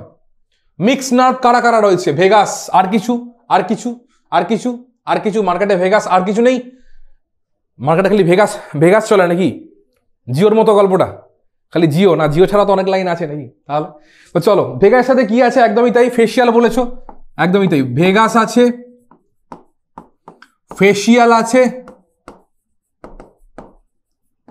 ট্রাইজেমিনাল আছে খুব সম্ভবত, হ্যাঁ ট্রাইজেমিনাল আছে, ট্রাইজেমিনাল আছে। আর কি কিছু আছে? আর কিছু? অনেকে ফেসিয়াল ভেগাসে না, বাকিগুলো দেখে নাও। হাইপোগ্লসাল আছে, নাও, দুটো অ্যাড করলাম, হাইপোগ্লসাল আছে, নাও। মিশ্র স্নায়ু, ভেগাস, ফেসিয়াল জানতে, দুটো আরো অ্যাড করলাম, যা লেখো উত্তর ঠিক হবে। এর মধ্যে থেকে তুমি যেটাই লিখবে উত্তর সেটাই ঠিক, ঠিক আছে? নোট করছো, ভীষণ গুরুত্বপূর্ণ আপকামিং মাধ্যমিক পরীক্ষার জন্য। বেশ, পরবর্তী প্রশ্ন কি বলছে? মেনিনজেস ও সেরিব্রোস্পাইনাল ফ্লুইডের সংজ্ঞা এবং কাজ লেখো। ভীষণ ভীষণ গুরুত্বপূর্ণ। আমি আগেই বলেছি, মেনিনজেসের ছোট প্রশ্ন করতে গিয়ে তার কাজ পড়বে তোমাকে, ঠিক আছে? মেনিনজেসের না, দাঁড়া, জাস্ট আ মিনিট, হাইপোগ্লসাল নয়, দেখলাম বলে মনে পড়লাম, এটা হাইপোগ্লসাল নয়, এটা গ্লসোফ্যারিঞ্জিয়াল হবে। কে লিখলে এটা? একদমই তাই, ব্রততী, ঠিক ঠিক ঠিক ঠিক, এটা হাইপোগ্লসাল নয়, গ্লসোফ্যারিঞ্জিয়াল। হাইপোগ্লসালটা ভুল হয়ে যাবে, গ্লসোফ্যারিঞ্জিয়াল হবে। তাহলে চলো, গ্লসোফ্যারিঞ্জিয়াল, ব্যাস, চলো, গল্প হয়ে গেল। নেক্সট বলছে কি? যে মেনিনজেস ও সেরিব্রোস্পাইনাল ফ্লুইডের সংজ্ঞা ও কাজ লেখো। তো সংজ্ঞার ক্ষেত্রে কি, সংজ্ঞাটা বিশেষ আসে না, তাও বলে রাখি। সংজ্ঞা কি না, কেন্দ্রীয় স্নায়ুতন্ত্রের বাইরে যে ত্রিস্তরীয় তন্তুময় যোগকলার আবরণ উপস্থিত থাকে তাকেই বলা হচ্ছে মেনিনজেস। ঠিক আছে, তো কাজ কি হবে তোমরা জানো, কাজ হচ্ছে মূলত যে মস্তিষ্ককে বা কেন্দ্রীয় স্নায়ুতন্ত্রকে বাইরের আঘাত থেকে রক্ষা করা এবং জীবাণু সংক্রমণ থেকে বাঁচানো। তো মূলত কাজগুলো আমি বলি, ঠিক আছে। তো মেনিনজেসের কাজ কি হবে, মেনলি কাজ থেকেই প্রশ্নটা আসে। কাজ হচ্ছে কি, যে কেন্দ্রীয় স্নায়ুতন্ত্রকে রক্ষা করা, কেন্দ্রীয় স্নায়ুতন্ত্রকে বাইরের আঘাত থেকে রক্ষা করা, একটা আবরক হিসেবে কাজ করা, তাই তো, আবরক হিসেবে কাজ করা হিসেবে কাজ হলো। আচ্ছা, আর একটা কাজ কি লিখবে, অবশ্যই লিখছো এখান থেকে দাঁড়িয়ে, এটার আরেকটা কাজ, সেটা হচ্ছে যে জীবাণুদের সংক্রমণ থেকে বাঁচানো, যে জীবাণুর আক্রমণ থেকে রক্ষা, ওটার মধ্যেই পড়ে যায় রক্ষা। ব্যাস, হয়ে গেল গল্প। নেক্সট কি বলছে, সেরিব্রোস্পাইনাল ফ্লুইড সংজ্ঞাটা কি বলবে জায়গা থেকে দাঁড়িয়ে, খুব সহজ করে বলতে গেলে যে ব্রেন, মস্তিষ্কের যে বিভিন্ন নিলয় বা প্রকোষ্ঠ এবং তার সাথে হচ্ছে সুষুম্নাকাণ্ডের যে গহ্বর, কি নাম তার, সুষুম্নাকাণ্ডের গহ্বরের নাম কি, এন দিয়ে নাম আছে, কি নাম হবে, সুষুম্নাকাণ্ডের মাঝখানে থাকা এই গহ্বরের নাম কি, সুষুম্নাকাণ্ডের গহ্বরের নাম হচ্ছে, একদমই তাই ঋষিতা, গুড, নিউরোসিল বলা হয়। তো মস্তিষ্কের বিভিন্ন নিলয় এবং সুষুম্নাকাণ্ডের গহ্বরে বা নিউরোসিলে যে পরিবর্তিত কলারস উপস্থিত থাকে তাকেই কিন্তু বলা হচ্ছে সেরিব্রোস্পাইনাল ফ্লুইড। লিখে নিচ্ছ, কাজটুকু খালি বলে দেবো জায়গা থেকে দাঁড়িয়ে। তো সিএসএফ বা সেরিব্রোস্পাইনাল ফ্লুইডের কাজ কি হবে, অবশ্যই সিক্ত রাখে পুরো এন্টার এনভায়রনমেন্টটাকে। তারপরে হচ্ছে কি করে, যে পুষ্টি প্রদান করে, পুষ্টি পদার্থ প্রদান করে,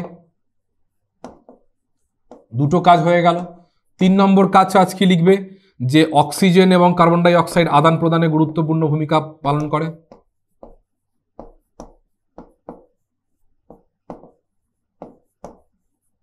ঠিক আছে, এবং সেখানে উৎপন্ন বিভিন্ন রেচন পদার্থ দূরীকরণে সাহায্য করে।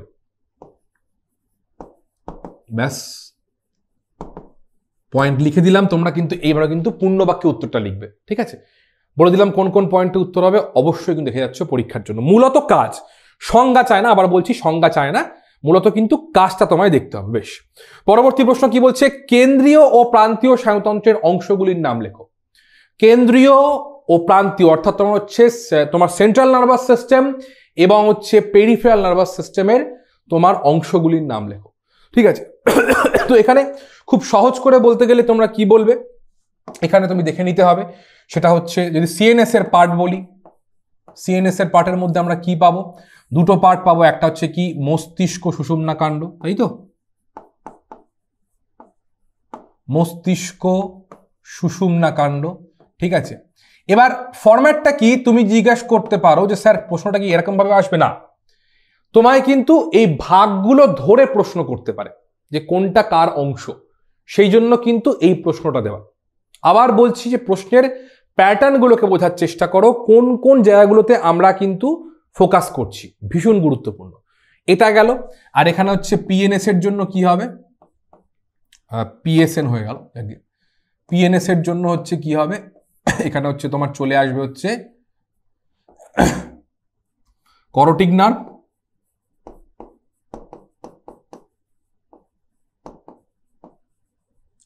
করোটিক স্নায়ু, এখানে হচ্ছে তোমার হবে সুষুম্না স্নায়ু, তাই তো। ব্যাস, তো এখানে লিখে দাও তার তলায় পরে 12 জোড়া, আর এখানে হচ্ছে 31 জোড়া। ঠিক আছে, জোড়া শব্দটা কিন্তু ব্যবহার করছো, এই পার্টটুকু দেখছো তার পার্টসগুলো কি আছে, অর্থাৎ দেখবে ব্রেনের যে সমস্ত পার্টসগুলো আছে পরীক্ষায় সেগুলো দেখে যাচ্ছ, পিএনএস এর পার্টসগুলোকে দেখে যাচ্ছ। আবার বলছি, ছকের মাধ্যমে দেখলেই কিন্তু পার্টসগুলো হবে। মূলত এখান থেকে পার্টস তুলে প্রশ্ন দেয়, কিন্তু এখান থেকে যেটা গুরুত্বপূর্ণ প্রশ্ন আসে সেটা হচ্ছে বলবো পরবর্তী এই সেকশনে, সেটা হচ্ছে যে এই যে সিএনএস এর মস্তিষ্কের যে বিভিন্ন অংশ, গুরু মস্তিষ্ক, থ্যালামাস, হাইপোথ্যালামাস, মধ্য মস্তিষ্ক, এই প্রত্যেকটা পোর্শনের কাজগুলো কিন্তু এবারের মাধ্যমিকের জন্য গুরুত্বপূর্ণ। বলছি পরে আরো ডিটেলে। নেক্সট প্রশ্ন কি বলছে, গুরু মস্তিষ্ক লঘু মস্তিষ্কের পার্থক্য লেখো। তো ভীষণ সহজ এবং ভীষণ মজাদার এবং অনেকগুলো পয়েন্ট লেখা যায়, অনেকগুলো পয়েন্ট। তাহলে কি লিখবে এখান থেকে দাঁড়িয়ে? তাহলে চলো আমি মোটামুটি বিষয়গুলোকে বলছি, তোমরা বাকিগুলোকে লিখে নাও, ঠিক আছে? তাহলে চলো বিষয়গুলোকে বলছি। তো বিষয়গুলো কি হবে? বিষয়গুলোর মধ্যে প্রথম যে পার্টটা হবে, তুমি আকার নিয়ে বলে দাও। আকৃতি, আকার আকৃতি, এটা বড় হয়, এটা ছোট হয়, এই জায়গা থেকে দাঁড়িয়ে। 2 নম্বর পার্ট কি বলবে? 2 নম্বর পার্ট যোজক নিয়ে বলো, যোজক নিয়ে বলো। তাহলে উত্তরটা প্রশ্নটা করি, গুরু মস্তিষ্কের যোজককে কি বলা হয় বলে ফেলো। গুরু মস্তিষ্কের যোজককে কি বলা হয় এবং লঘু মস্তিষ্কের যোজককে কি বলা হয়? গুরু মস্তিষ্কের যোজককে কি বলা হচ্ছে, ভীষণ গুরুত্বপূর্ণ। গুরু মস্তিষ্কের যে দুটো গোলার্ধ তার যোজককে কি বলা হয়? গুরু মস্তিষ্কের, অবশ্যই একদমই তাই, ঠিক অ্যান্সার দিচ্ছ অনিতা, কর্পাস ক্যালোসাম। এবং লঘু মস্তিষ্কের হচ্ছে কি, তাকে কি বলা হচ্ছে? লঘু মস্তিষ্কের তাকে ভার্মিস বলা হয় অ্যাকচুয়ালি, ঠিক আছে? বেশ, এই জায়গা থেকে যোজকের নামটা লিখছো। 3 নম্বর পার্ট যেটা লিখছো, যে গুরু মস্তিষ্কের যে বিভিন্ন ভাগগুলো আছে, ঠিক আছে, গুরু মস্তিষ্কের যে বিভিন্ন পার্টসগুলো, অর্থাৎ গুরু মস্তিষ্কের পার্টসগুলো লিখছো বা অংশগুলোর কথা লিখবে, ঠিক আছে? অংশগুলোকে লেখার পর 4 নম্বরে সোজা চলে আসবে একটা পার্টে, কি, এবার কাজ নিয়ে লেখো, ঠিক আছে? কাজ নিয়ে লেখো। কাজের কাজ কেন লিখবে? কাজ থেকে অনেক পয়েন্ট পরীক্ষার সময় লেখা যায়। আবার বলছি, কাজ থেকে যত খুশি লেখো। কি লিখবে? গুরু মস্তিষ্ক প্রধানত চিন্তা, বুদ্ধি, স্মৃতি, এগুলোকে তারা মেনটেন করে। লঘু মস্তিষ্ক কি করবে? দেহের ভারসাম্যকে রক্ষা করে। এই জায়গা থেকে দাঁড়িয়ে, ঠিক আছে, এই পোর্শন থেকে এটা লিখছো। তো কাজ দিয়ে কিন্তু অনেকগুলো পরপর হবে। এখানে রিলে কেন্দ্র উপস্থিত, এখানে রিলে কেন্দ্র অনুপস্থিত, সেটা লিখছো। এখানে হাইপোথ্যালামাস রয়েছে যা দেহের থার্মোস্ট্যাট রূপে কাজ করে। লঘু মস্তিষ্কের ক্ষেত্রে কিন্তু এরকম কোনো গঠন আমরা লক্ষ্য করতে পারি না, ঠিক আছে, এই জায়গা থেকে দাঁড়িয়ে। তারপর তোমার হচ্ছে বলতে পারো যে লঘু মস্তিষ্ক মূলত হাঁটা চলার সময় আমাদের দেহের ভারসাম্যকে রক্ষা করে, ঠিক আছে, কিন্তু গরু মস্তিষ্ক মূলত আমাদের চিন্তা ভাবনা ও অন্যান্য কাজকে সাহায্য করে। তো কাজ নিয়ে কিন্তু প্রচুর অংশ হয়ে যাবে, এটা কিন্তু অবশ্যই দেখে নিচ্ছ। বিষয়গুলো বললাম, আশা করছি এই লাস্ট মোমেন্টে গিয়ে আর আলাদা করে লিখতে হবে না। যদি প্রয়োজন হয়, মনে হয় তাও লেখা দরকার, তাহলে অবশ্যই কিন্তু ডিজিটাল সহায়িকা ফলো করছো এবং টিউটোপিয়া অ্যাপের নোটসেও কিন্তু উত্তরটা দেওয়া আছে, সেখান থেকে দেখে নিচ্ছ। তাই সমস্যা কোনো জায়গা থাকবেই না। কিন্তু আবার বলছি, কেন এটা দিলাম, তোমাদের কাজ হবে বাড়িতে বসে লেখাটা অভ্যেস করো। বিষয়গুলো বললাম এই জায়গা থেকে দাঁড়িয়ে যে বাড়িতে বসে লেখাটা অভ্যেস করো। আর একবার বলছি জায়গা থেকে দাঁড়িয়ে যে আকৃতি কিরম আকৃতি হয়, বড় হয়, ছোট হয় আকৃতিতে। যোজকের গল্প বলবে যে গুরু মস্তিষ্কের দুটো গোলার্ধ কর্পাস ক্যালোসাম দিয়ে যুক্ত থাকে, এদের দুটো গোলার্ধ ভার্মিস দিয়ে যুক্ত থাকে। তারপরে অংশ নিয়ে পার্ট, অর্থাৎ গুরু মস্তিষ্কের কোন কোন পার্টগুলো আমরা দেখতে পাই সেগুলো তোমরা বলছো। পার্টের মধ্যে কি কি রয়েছে একবার বলে দেবো। সেটা হচ্ছে কি না, সেরিব্রাল কর্টেক্সের যে পার্টগুলো রয়েছে সেখানে কিন্তু মূলত তোমার বিভিন্ন অংশগুলোকে বলছো, এবং লঘু মস্তিষ্ক মূলত কার অংশ? সেটা কিন্তু পশ্চাৎ মস্তিষ্কের অংশ। অর্থাৎ এইটা একটুখানি বলে দিই যে এইটাকে একটু গোলাবে। অংশের ক্ষেত্রে বলবে এটা কার অংশ? এটা হচ্ছে অগ্র মস্তিষ্কের অংশ, তাই তো? মানে গুরু মস্তিষ্কটা হচ্ছে অগ্র মস্তিষ্কের অংশ, ঠিক আছে, এটা হচ্ছে গুরু মস্তিষ্ক। বলে দিই কারণ এই জায়গাটা ভুল করবে, এটা লঘু মস্তিষ্ক, তাই তো? এটা অগ্র মস্তিষ্কের অংশ, আর এটা হচ্ছে কার? পশ্চাৎ মস্তিষ্কের অংশ। তাহলে আশা করি অন্যরকম সমস্যা থাকবে না। পশ্চাৎ মস্তিষ্কের অংশ এবং তার কাজগুলো বলে নিচ্ছ। ক্লিয়ার? অবশ্যই জানাও কমেন্ট সেকশনে ক্লিয়ার কিনা। চলো নেক্সট প্রশ্ন কি বলছে, মস্তিষ্কের বিভিন্ন অংশের নাম এবং তার কাজগুলো উল্লেখ করো। এটা না পড়ে পরীক্ষা দিতে যাবে না। কত স্টার দেবো? চলো দিয়ে দিলাম 6খানা স্টার দিলাম এবারের পরীক্ষার জন্য। আবার বলছি, মস্তিষ্কের বিভিন্ন অংশের নাম এবং তার কাজগুলো উল্লেখ করো। এখানে কে থাকবে? এখানে তোমার চলে আসবে হচ্ছে সেরিব্রাল কর্টেক্স, থ্যালামাস, হাইপোথ্যালামাস, তার রেসপেক্টিভ টেকটাম, পেরাঙ্কল, তার রেসপেক্টিভ হচ্ছে লঘু মস্তিষ্ক, পন্স, মেডুলা অবলঙ্গাটা। প্রত্যেকটার কাজ বিশেষ করে নোট করো। সেটা হচ্ছে গুরু মস্তিষ্কের ক্ষেত্রে কর্পাস ক্যালোসামের যোজকের গল্প ভালো করে নোট করো, শুনে নাও। তারপরে তোমরা পড়ছো হচ্ছে থ্যালামাসকে রিলে কেন্দ্র কেন বলা হয়। হাইপোথ্যালামাস দেহের উষ্ণতা নিয়ন্ত্রণ করে, ঠিক আছে, অর্থাৎ থার্মোস্ট্যাট রূপে তাকে গণ্য করা হয়, এটা পড়ছো। তার রেসপেক্টে একটা পার্ট দেখবে, সেটা হচ্ছে যে আমাদের মূত্রনালী এবং শ্বাসক্রিয়াকে নিয়ন্ত্রণ করে, মূত্রনালী সংকোচন এবং শ্বাসক্রিয়াকে নিয়ন্ত্রণ করে, অর্থাৎ পন্সের কথা ভালো করে দেখছো এই জায়গা থেকে দাঁড়িয়ে। তার মানে মূলত 3টে পার্টকে পড়বে, একটা থ্যালামাস, মানে বাকি সমস্ত পার্টই পড়ছো, কিন্তু এর মধ্যে গুরুত্বপূর্ণ কোনটা সেটা বলে দিচ্ছি। থ্যালামাস দেখবে, তার কাজ কিচ্ছু ছাড়বে না। হাইপোথ্যালামাস দেখবে,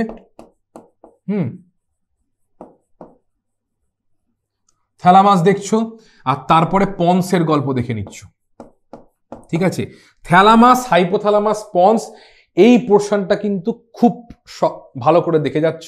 এবং আর একটা পার্ট আছে মধ্য মস্তিষ্কের পার্টটা দেখো। আর মধ্য মস্তিষ্ককে তো কেউ আমরা পাত্তা দিই না, তাই না? দেখবে মধ্য মস্তিষ্ক কিন্তু আমরা কেউ পাত্তা দিই না, আমরা গুরু আর লঘু নিয়ে বসে বসে থাকি, মাঝেরটা বেকার ঝাড় খায়। তো এক্ষেত্রে অবশ্যই মধ্য মস্তিষ্কের যে কাজ সেটা হচ্ছে তোমার অক্ষিগোলকের বিচলন, মানে আমাদের প্রতিবর্ত ক্রিয়া অক্ষিগোলকের বিচলনকে কিন্তু নিয়ন্ত্রণে খানিকটা সাহায্য করে। এইবার অনেকের মনে প্রশ্ন আসবে যে স্যার আমরা তো পড়েছি যে প্রতিবর্ত ক্রিয়াতে মস্তিষ্কের কোনো রকম কাজ বিশেষ থাকে না, কিন্তু এখানে যে বলছেন, হ্যাঁ উত্তরটা অ্যাকচুয়ালি থাকে। মানে যেগুলো খুব কুইক রেসপন্স হয়, কুইক রেসপন্সের ক্ষেত্রে মস্তিষ্ক অতটা ভাবে কাজ করতে পারে না, কিন্তু যেগুলো ধরো অর্জিতের গল্প, অর্থাৎ যেগুলোকে শিখতে হয়, লার্নিং প্রসেস, সেখানে কিন্তু মস্তিষ্কের কাজের প্রয়োজন রয়েছে বা মস্তিষ্ক কিন্তু কাজ করবে, এটা কিন্তু মাথায় রেখো। বেশ, তারপরে কি বলছে, সুষুম্না কাণ্ডের 2টি কাজ উল্লেখ করো। ভীষণ সহজ প্রশ্ন, ঠিক আছে, মিড ব্রেন, একদমই তাই, আলোক প্রতিবর্ত ক্রিয়া, এটা কিন্তু পড়ে যাচ্ছ। সুষুম্না কাণ্ডের 2টি কাজ উল্লেখ করো। অবশ্যই জায়গা থেকে দাঁড়িয়ে তুমি বলতে পারবে কি, যেখান থেকে হচ্ছে যে প্রথম যে কাজটা বলবে সেটা হচ্ছে যে প্রতিবর্ত ক্রিয়া নিয়ন্ত্রণ করে, বা প্রতিবর্ত কেন্দ্র এখানে উপস্থিত, ঠিক আছে, প্রতিবর্ত ক্রিয়া নিয়ন্ত্রণ করে, মানে এটা পূর্ণ বাক্যে লিখবে, ঠিক আছে, লিখলাম, আমি তো শর্টকাটে লিখছি, নিয়ন্ত্রণ করে। এবং হচ্ছে সুষুম্না কাণ্ড থেকে কি বেরোয়, সুষুম্না কাণ্ড থেকে আমরা পড়ে এলাম একটু আগে 31 জোড়া সুষুম্না স্নায়ু নির্গত হয়। তার মানে কি লিখবে, এখান থেকে 31 জোড়া সুষুম্না স্নায়ু নির্গত হয়, যেগুলোর মাধ্যমে বা যারা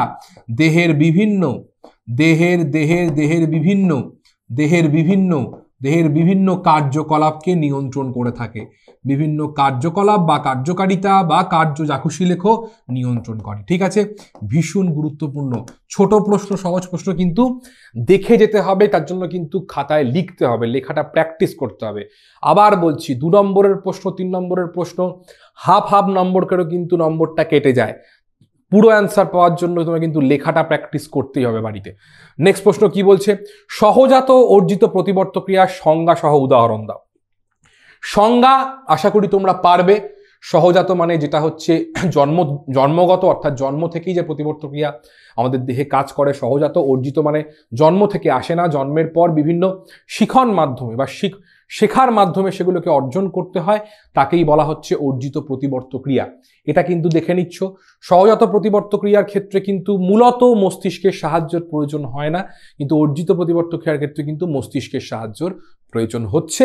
উদাহরণ খুব সহজ করে বলতে পারো, যেমন চোখে আলো পড়লে চোখ হঠাৎ করে মুদে যাওয়া বলো, বা পায়ে কাটা ফুটলে সঙ্গে সঙ্গে পাটা সেখান থেকে তুলে নেওয়া বলো, ঠিক আছে, বা হাঁটুর ঝাঁকুনি বলো। এবং অর্জিত ক্ষেত্রে কি হবে, অবশ্যই তোমার সাইকেল চালানো বলো, আবৃত্তি করা বলো, এটা ওটা সেটা। আচ্ছা, এখানে একটা প্রশ্ন মাঝখানে চলে আসে বা অনেকদিন আসেনি, যেটা হচ্ছে এর রেসপেক্টিভ যেটা পড়বে, মানে এটা আমরা বহু বছর ধরে দেখছি যে মাধ্যমিকে প্যাভলভের পরীক্ষা দিয়ে কিন্তু প্রশ্ন আসছে না, এবং এটা বহু বছর হয়ে গেল, 3 বছরে কিন্তু প্যাভলভ সংক্রান্ত কিন্তু প্রশ্ন আসছে না। তো এবারের মাধ্যমিকের জন্য আমি প্রত্যেককে রিকোয়েস্ট করবো একটু প্যাভলভটা পড়ে যেতে, ঠিক আছে, প্যাভলভের পরীক্ষাটা, ঠিক আছে। প্যাভলভের পরীক্ষাটা পুরো হয়তো আসবে না, কিন্তু প্যাভলভের পরীক্ষার অনুসিদ্ধান্ত বা কি করা হয় একটুখানি কিন্তু বিষয়টা পড়ে যাবে প্যাভলভের। এবং সব থেকে যেটা বড় প্রশ্ন হচ্ছে, প্যাভলভের যে পরীক্ষার যে গল্পটা, সেটা কি রকমের প্রতিবর্ত ক্রিয়াকে নির্দেশ করে, কেউ বলতে পারবে? প্যাভলভ যিনি যে পরীক্ষাটি করেছেন, ঘন্টা বাজিয়ে ঘুরে খাবার দিচ্ছেন, সেটি কি ধরনের প্রতিবর্ত ক্রিয়া আমাদের সামনে তুলে ধরছে, তার উদাহরণটা একদমই তাই। শ্রেয়া ঠিক বলেছে, অনেকেও ঠিক বলবে জানি, অর্জিত প্রতিবর্ত ক্রিয়া। ঠিক আছে, প্যাভলভের পরীক্ষা কিন্তু অর্জিত প্রতিবর্ত ক্রিয়া, মানে বক্তব্যের বিষয়টা হচ্ছে ভালো করে বুঝবে। এটা হয়তো অনেকে একটু অ্যালুপ করে যাবে, বাস পড়বে। কুকুরের সামনে প্রথমে খাবার দিলে তার কিন্তু লালা নিঃসরণ হচ্ছে, এটা কিন্তু সহজাত প্রতিবর্ত ক্রিয়া। ভালো করে শুনবে, কুকুরের সামনে খাবার দেওয়া মানে তার সেটাকে দেখে লালা নিঃসরণ হচ্ছে। যেমন আমার সামনে বিরিয়ানি রাখলে আমার মানে কেমন একটা হয়, বিরিয়ানি রাখলে আর কি, এটা আমার হয়, এটা আমার একটু স্বভাব খারাপ আমার, তো বিরিয়ানি দেখলে আমি থাকতে পারি না, তো যাকে, তো সেটা হচ্ছে কিন্তু তোমার সহজাত প্রতিবর্ত ক্রিয়া, মানে কুকুরের ক্ষেত্রে, আমার ক্ষেত্রে না। কিন্তু সেখানে প্যাভলভ তাকে ট্রেন করেছেন, ট্রেন করে ঘন্টা বাজানোর রেসপেক্টে তার কিন্তু লালাক্ষরণ হচ্ছে, তার মানে সেটা কিন্তু হয়ে গেল অর্জিত প্রতিবর্ত ক্রিয়া। এই জায়গাটা দেখে রাখবে, গুরুত্বপূর্ণ। ঠিক আছে, বেশ। নেক্সট প্রশ্ন কি বলছে, উপযোজন কিভাবে কাছের এবং দূরের বস্তুতে সাহায্য করে? এই প্রশ্ন ছেড়ে আসা যাবে না পরীক্ষা এলে, এই প্রশ্ন সম্ভাবনা প্রবল।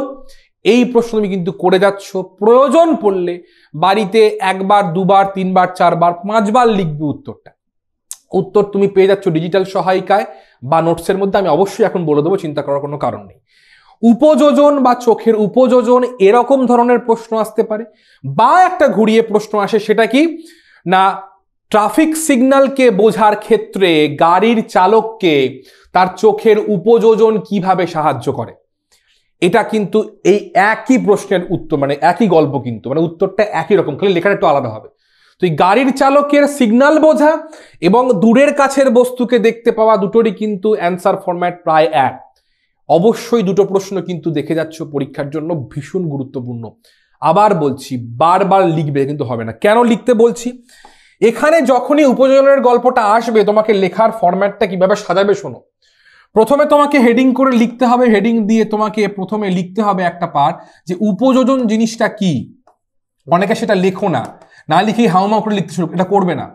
উপযোজন জিনিসটা কি, কি বলবে সহজ করে বলতে গেলে?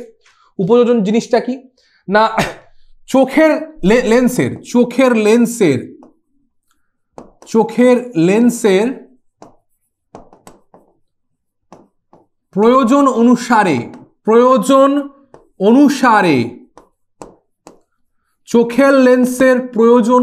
অনুসারে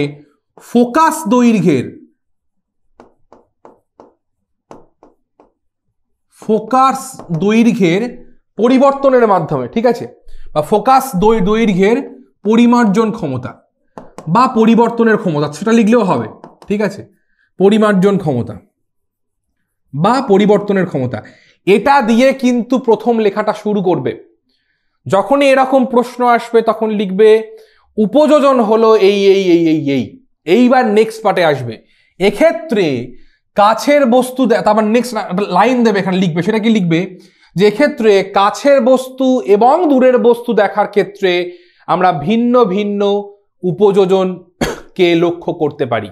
তাহলে ফরম্যাটটা কি, এক্ষেত্রে কাছের বস্তু এবং দূরের বস্তু, আমি কিন্তু কিওয়ার্ড লিখছি, ঠিক আছে, তোমরা কিন্তু পূর্ণবাক্যে লিখবে, দেখার ক্ষেত্রে ভিন্ন ভিন্ন উপযোজন লক্ষ্য করতে পারি। ঠিক আছে, উপযোজন লক্ষ্য করতে পারি। ঠিক আছে, এই জায়গা থেকে দাঁড়িয়ে এইবার তোমার ফরম্যাটে আসবে, নেক্সট লিখবে কি,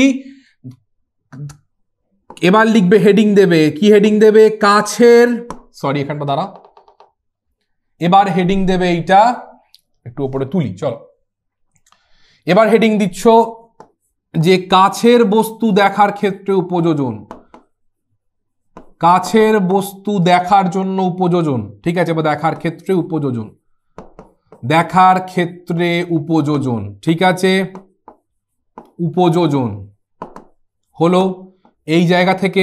তো এক্ষেত্রে কি হবে, তোমাকে ফ্লো চার্টটা ব্যবহার, অর্থাৎ তোমার যেটা ছিল সেটা হচ্ছে সিলিয়ারি পেশির শিথিলীকরণ, তারপর লেন্স সরু, বা তোমার হচ্ছে না, এটা হচ্ছে তোমার সিলিয়ারি পেশি সংকোচন, তারপর হচ্ছে লেন্সটা কি হয়, লেন্সটা তোমার একটু মোটা হয়ে যাবে, পুরু হয়ে যাবে, তার জন্য ফোকাস জন্য কি হবে, এটা কিন্তু কম হবে। তাহলে কি হবে বিষয়টা লিখে দিই, চলো ঝটপট। মানে এক্সাইটমেন্টটা আমারই কথা জড়িয়ে যাচ্ছে অ্যাকচুয়ালি, কারণ এটা এই প্রশ্নটা পরীক্ষার জন্য ভীষণ গুরুত্বপূর্ণ। কি বলবো, না উপযোজন কি হবে যে চোখের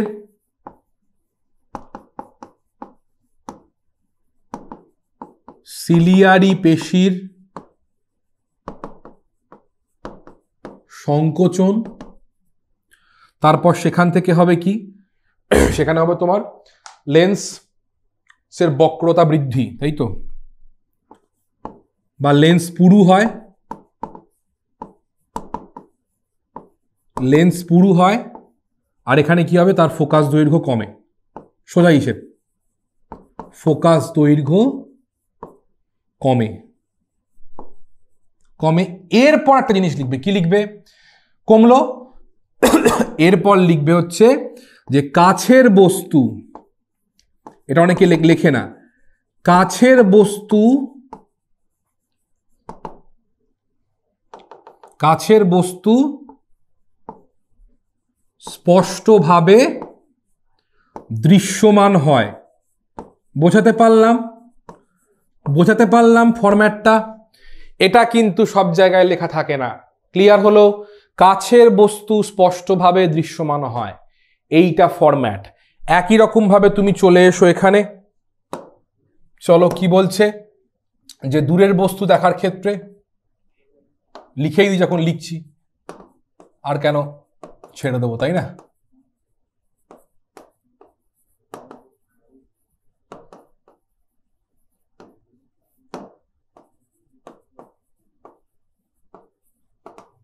বেশ, তাহলে এখানে কি লিখছো, একটা লিখে নাও তাহলেই হবে। কি হবে, সিলিয়ারি পেশির বা চোখের খুব তাড়াতাড়ি যাবো, আগে লিখে নি, চোখের সিলিয়ারি পেশির শিথিলীকরণ, শিথিলীকরণ, বানানটা ভুল লিখলাম, শিথিলীকরণ মানে প্রসারিত হওয়া, সোজা কথা। ঠিক আছে, কি হবে, লেন্স সরু ও লম্বা হয়। বেশ, তারপরে কি লিখবে, তারপরে লিখছো ফোকাস দৈর্ঘ্য বৃদ্ধি পায়। ওকে, ফোকাস দৈর্ঘ্য বৃদ্ধি পেল। আর তারপরের গল্প কি হবে, যে দূরের বস্তু স্পষ্টভাবে দৃশ্যমান হয়। ঠিক আছে, তো এই জিনিসটা কিন্তু অবশ্যই তোমাকে এই ফরম্যাটে লিখতে হচ্ছে। আমি পাশাপাশি লিখলাম, যদি কেউ চাও সেটা তলায় তলায় লিখতে পারো, কোনো অসুবিধে নেই, কিন্তু অবশ্যই দেখে নিচ্ছ এই ফরম্যাটটা। ঠিক আছে, ভীষণ গুরুত্বপূর্ণ জায়গা থেকে দাঁড়িয়ে এবার তুমি যদি চাও আরো ভালো করে উত্তরটা লিখতে, একটা এন্ডিং নোট দেবে, একটা এন্ডিং লাইন দেবে। কি দেবো স্যার, না বেশি বয়সে লেন্সের উপযোজন ক্ষমতা নষ্ট হয়ে যায়, যে কারণে বেশি বয়সে মানুষেরা সঠিকভাবে দূরের জিনিস এবং কাছের জিনিসকে সহজে বুঝতে পারেন না। এটা হচ্ছে এন্ডিং লাইন দিতে পারো। অর্থাৎ একটা বড় প্রশ্নের উত্তর লেখার ক্ষেত্রে ফরম্যাটটা বোঝো। ফরম্যাটটা হচ্ছে তোমাকে একটা ভূমিকা দিতে হবে, ভূমিকার পরে একটা কানেক্টিভ লাইন দিতে হবে। কেন, তোমাকে মেন বডি হচ্ছে এইটা, বডির মধ্যে ঢুকছো, তারপর একটা এন্ডিং লাইন দিতে হবে যে বেশি বয়সে লেন্সের এই ক্ষমতা নষ্ট হয়ে যায়, তবে একটা কমপ্লিট অ্যান্সার হয়, তবেই কিন্তু পরীক্ষক তোমাকে পুরো নম্বর দেবে। তো এই ফরম্যাটটা কিন্তু ফলো করতে হবে, এবং এই ফরম্যাটটা শুধুমাত্র মাধ্যমিকের জন্য নয়, জীবনে যত বড় লেখা পরীক্ষা দেবে যে কোনো জায়গায় এই ফরম্যাটটা কিন্তু কাজে লাগবে। এবার যদি মনে হয় কারো হাত নিষ্পিস করছে, যদি মনে হয় স্যার হাত নিষ্পিস করছে, কেন স্যার, একটু এঁকে দিলে ভালো হয় না, তো আঁকতে পারো, নিজের দায়িত্বে আঁকবে, লেন্সটাকে এখান থেকে করতে পারো, ঠিক আছে, আর লেন্সটা এখান থেকে দেখাতে পারো, কিন্তু নিজের দায়িত্বে করবে। কারণ এতটা প্রশ্নের উত্তর লেখার পর কিন্তু অনেকটা সময় চলে যাবে, তাই আঁকার দিকে বলবো যেও না। যদি মনে হয় এখান থেকে, তাহলে এখান থেকে চাইলে ছোট করে লিখে দেবে, কাঠ ছবি নিয়ে লিখে দিচ্ছ, বা লেন্সের আকৃতি পুরো, তার পাশে একটা ছবি এঁকে দিচ্ছ, আর পাতলা হলে ছবি এঁকে দিচ্ছ, কমপ্লিট অ্যান্সার, গ্যারান্টি দিচ্ছি ফুল মার্কস পাবে। ঠিক আছে, বোঝা গেল ফরম্যাটটা কিভাবে লিখতে হবে। বেশ, অবশ্যই জানাও কমেন্ট সেকশনে বুঝতে পারলে কিনা কিভাবে লিখতে হবে প্রশ্নের উত্তরটাকে, ঠিক আছে?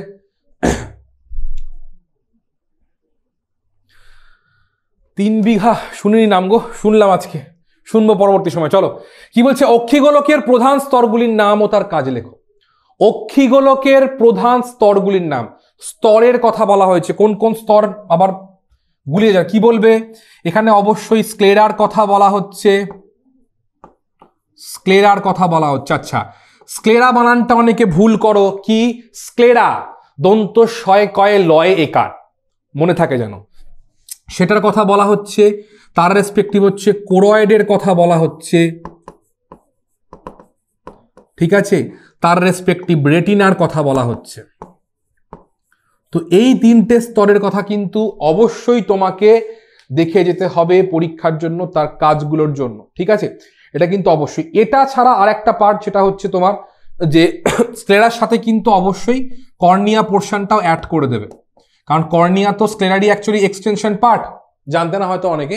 স্ক্লেরা যেটা অস্বচ্ছ, পেছনের দিকে সাদা বলটা থাকে, তারই একটা এক্সটেনশন স্বচ্ছ পার্ট হচ্ছে কর্নিয়া। তো স্ক্লেরা, কর্নিয়া, কোরয়েড, রেটিনা কিন্তু এই 3-4টে পার্ট কিন্তু দেখে যাচ্ছ। আর তার কাজগুলো আলাদা করে বলার কিছু নেই, অলরেডি পড়েছো তোমরা। এরা কভারিং দেয়, এ আলোকটাকে শোষণ করে করে নেয়, ব্লাড ভেসেল থাকে তার জন্য পুষ্টি প্রদান করে, রেটিনার মধ্যে তোমার হচ্ছে রড কোষ, কোন কোষ থাকার জন্য সেখানে আলোক প্রতিবিম্ব তৈরি হয় এবং সেখান থেকে দর্শনের অনুভূতি মস্তিষ্কে যায় এবং সেখান থেকে আমাদের কোনো বিষয়কে আমি দেখতে পারি, কোনো বস্তুকে দেখতে পারি। এই ফরম্যাটটা লিখছো, বেশ। নেক্সট প্রশ্ন কি বলছে, একনেত্র দৃষ্টি ও দ্বিনেত্র দৃষ্টি উদাহরণ সহ আলোচনা করো। ভীষণ সহজ প্রশ্ন একনেত্র দৃষ্টির ক্ষেত্রে। যে কি হয়, সহজ করে বলতে গেলে কি না, একনেত্র মানে কি, এক্ষেত্রে কি হয়, প্রত্যেকটা চোখের মধ্যে দুটো আলাদা আলাদা কিন্তু প্রতিবিম্ব তৈরি হয়, বুঝতে পারলাম? এখানে কি হয় না, দুটো চোখে বা প্রত্যেকটা চোখে কিন্তু আলাদা আলাদা প্রতিবিম্ব তৈরি হয় এবং সেই রেসপেক্টে কি হয় যে মস্তিষ্কের মধ্যে কিন্তু ধরো একটা গরু দাঁড়িয়ে রয়েছে, তার তো এদিকে একটা চোখ, তো ধরো এখান থেকে আমি ছুটে আসছি, তাই তো, ধরো এখান থেকে আমি ছুটে আসছি, গরুটা এখানে, আর এখান থেকে ধরো তুমি ছুটে আসছো, তাহলে ও এই চোখ দিয়ে দেখবে আমাকে, এই চোখ দিয়ে দেখবে তোমাকে, তো দুটো ব্রেনে গিয়ে মিক্স হবে, তাহলে মিক্স হলে কিন্তু কোনোটাই প্রপার ইমেজ তৈরি হবে না তার ব্রেনে। অর্থাৎ একনেত্রের ক্ষেত্রে কি হচ্ছে, আমরা পড়েছো আরেকবার বলে দিই, সেটা হচ্ছে দুটো চোখে দুটো আলাদা প্রতিবিম্ব হচ্ছে, প্রতিবিম্বগুলো একসাথে মিক্সড হয় কিন্তু প্রপার কিন্তু সঠিক চিত্র তৈরি হয় না, এখানে কিন্তু ভ্রম তৈরি হতে পারে এই জায়গা থেকে দাঁড়িয়ে। গরু ঘোড়া চলে এসো। আর দ্বিনেত্র মানে হচ্ছে বাইনোকুলার ভিশন, মানে আমাদের বলো, প্যাঁচার বলো, এই জায়গা থেকে শিম্পাঞ্জির বলো, অর্থাৎ দুটো চোখ দিয়ে কিন্তু আমরা অ্যাট এ টাইম একটা বস্তুকেই ফোকাস করি, সেই একটা বস্তুরই কিন্তু প্রতিবিম্ব রেটিনার মধ্যে তৈরি হয়, অর্থাৎ আমরা সেই বস্তুর অবস্থান, আকার, আকৃতি সবার কিন্তু সঠিক আমরা কিন্তু মানে আইডেন্টিফাই করতে পারি বিষয়গুলোকে। তো আমাদের শিম্পাঞ্জির দিয়ে দাও, এটা জাস্ট একটু আইডিয়া নিয়ে নিচ্ছ যে কার মধ্যে দেখা যায় কি না যায়, ঠিক আছে? তো একদমই তাই, জলভাত প্রশ্ন আমার কাছে এটা হচ্ছে হরিলুট প্রশ্ন বলি, অ্যাকচুয়ালি বাতাসা প্রশ্ন বলি। তো এগুলো কিন্তু দেখে যাচ্ছ কেন, অনেক সময় কি করি, সহজ প্রশ্নের চোটে কিন্তু এগুলোকে দেখে যাই না পরীক্ষার সময় এলে, কারণ এই সমস্ত প্রশ্নগুলো কিন্তু ডিরেক্ট আসবে না, এটা কোনো বড় প্রশ্নের সঙ্গে পার্টে আসবে, এটা কিন্তু পার্ট প্রশ্নে আসে এগুলো। সুতরাং খুব সাবধান, সোজা প্রশ্ন অ্যালুপ করে যেও না, পড়ে যেও বা দেখে যেও। নেক্সট কি বলছে, মায়োপিয়া, হাইপারমেট্রোপিয়া, প্রেসবায়োপিয়া, ক্যাটারাক্ট কি, এদের সংশোধন লেখো। এবারের পরীক্ষার জন্য ভীষণ গুরুত্বপূর্ণ, আবার বলছি, প্রত্যেকটায় কি হয় কেন হয় অবশ্যই দেখে যাচ্ছ। মায়োপিয়া তোমরা জানো বিষয়টা কি হবে, অবশ্যই দূরের দৃষ্টি ব্যাহত হয়, কাছের দৃষ্টি ঠিক থাকে। হাইপারমেট্রোপিয়ায় কি হয়, দূরের দৃষ্টি ঠিক থাকে, কাছের দৃষ্টি ব্যাহত হয়। প্রেসবায়োপিয়ার ক্ষেত্রে কি থাকে, এখানে কিন্তু লেন্সের যে উপযোজন ক্ষমতা কিন্তু আস্তে আস্তে কমে যায়, এটা কিন্তু অবশ্যই দেখে নিচ্ছ, অস্পষ্ট হয়ে যায়। আর ক্যাটারাক্টের গল্পকে ছানি পড়ে যাওয়া, সহজ করে 40 বলে না, যে 40-এর পরেই চালছে, তো গল্পটা ছানি পড়ে যায়, কেন লেন্সটা ঘোলা হয়ে যায় আস্তে আস্তে। তো প্রত্যেকটা পার্টের কারণ তার সংশোধন, অর্থাৎ মায়োপিয়ার ক্ষেত্রে অবতল লেন্সযুক্ত চশমা, হাইপারমেট্রোপিয়ার ক্ষেত্রে হচ্ছে উত্তল লেন্সযুক্ত চশমা, প্রেসবায়োপিয়ার ক্ষেত্রে কিন্তু এখানে বাইফোকাল লেন্স মেনলি ইউজ করা হয় জায়গা থেকে দাঁড়িয়ে বা অপারেট করতে হয়। আর ক্যাটারাক্টের ক্ষেত্রে কিন্তু অবশ্যই এখানে কিন্তু অপারেট করা ছাড়া কোনো উপায় নেই। প্রাথমিক অবস্থায় হলে ড্রপ দিয়ে কাজ হয়ে যায়, বেশি হলে কিন্তু তোমাকে পুরো লেন্সটা কিন্তু ক্লিয়ার করে বা লেন্স চেঞ্জ করে কিন্তু নতুন করে লেন্স আবার বসাতে হয়। তো এটা অবশ্যই দেখে যাচ্ছ, মূলত হাইপারমেট্রোপিয়া, মায়োপিয়া এই পার্টটা। বেশ, নেক্সট কি বলছে, হরমোন স্নায়ুতন্ত্রের পার্থক্য লেখা। আলাদা করে বলতে হবে উত্তর, কি আলাদা করে বলতে হবে পার্থক্য লেখা, হরমোন স্নায়ুতন্ত্রের পার্থক্য। মনে হয় না আলাদা করে বলতে হবে, তাও বলে দিচ্ছি খালি আইডিয়াটা কি না। এখানে অবশ্যই যেটা বলবে রাসায়নিক সমন্বয়ক, ভৌত সমন্বয়ক, এটা খুব ধীরে ধীরে কাজ করে, এটা হচ্ছে কুইক কাজ করে এই জায়গা থেকে দাঁড়িয়ে। এটা কোথায় পাবো? এটা আমরা প্রাণী, উদ্ভিদ সবার দেহে পাবো, কিন্তু এটা কোথায় পাবো? এটা কিন্তু মূলত প্রাণী দেহে পাই, ঠিক আছে। হরমোন রিলিজ হয় বেশ কিছু অন্তঃক্ষরা গ্রন্থি থেকে, স্নায়ুতন্ত্রের মধ্যে অন্তঃক্ষরা গ্রন্থির কিন্তু কোনো ভূমিকা নেই, ঠিক আছে। হরমোন ব্যাপন প্রক্রিয়ায় বিভিন্ন কলাকোষে পৌঁছায়, স্নায়ুতন্ত্রের কিন্তু নির্দিষ্ট গঠন উপস্থিত, এবং সেই গঠনের মাধ্যমে কিন্তু উদ্দীপনা এক জায়গা থেকে অন্য জায়গায় ট্রান্সফার হয়ে থাকে। তো প্রচুর উদাহরণের পয়েন্ট হয়, তো আলাদা করে বলছি না, তোমরা অবশ্যই নোটসে পাবে, অলরেডি তো পড়ে ফেলেছো, কিন্তু অবশ্যই দেখে যাচ্ছ জায়গা থেকে দাঁড়িয়ে।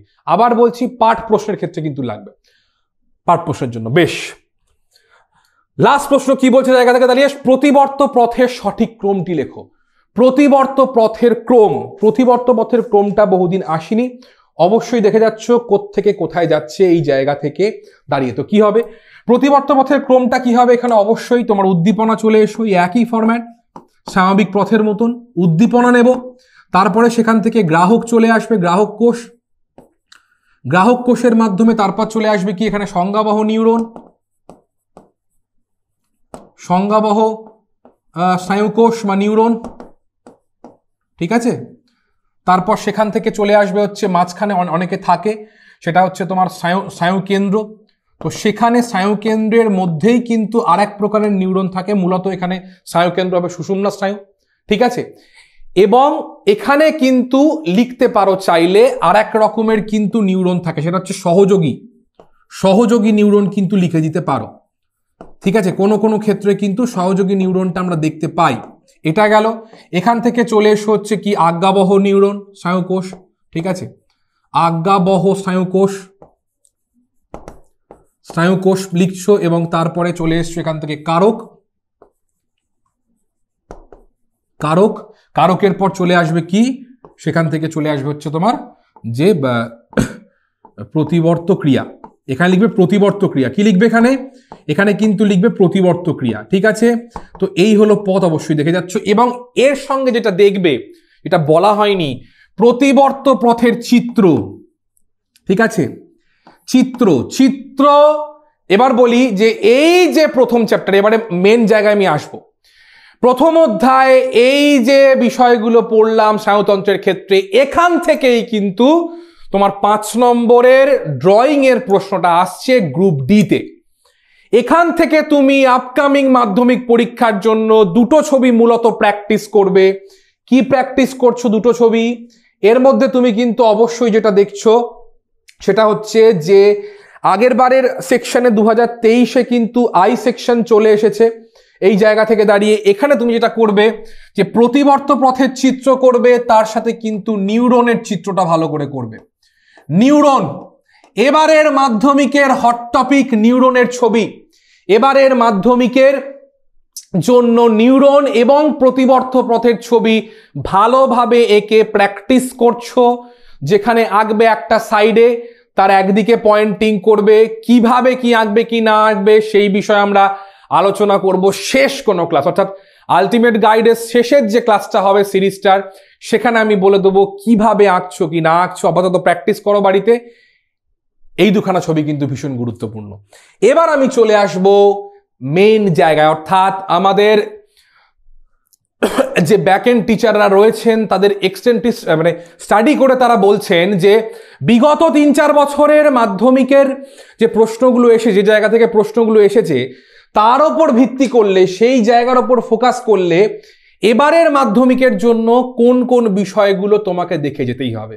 এখানে মূলত প্রশ্নগুলো গুরুত্বপূর্ণ যেগুলো বলেছি, এবার তার সাথে কিন্তু বিষয়গুলো বলবো।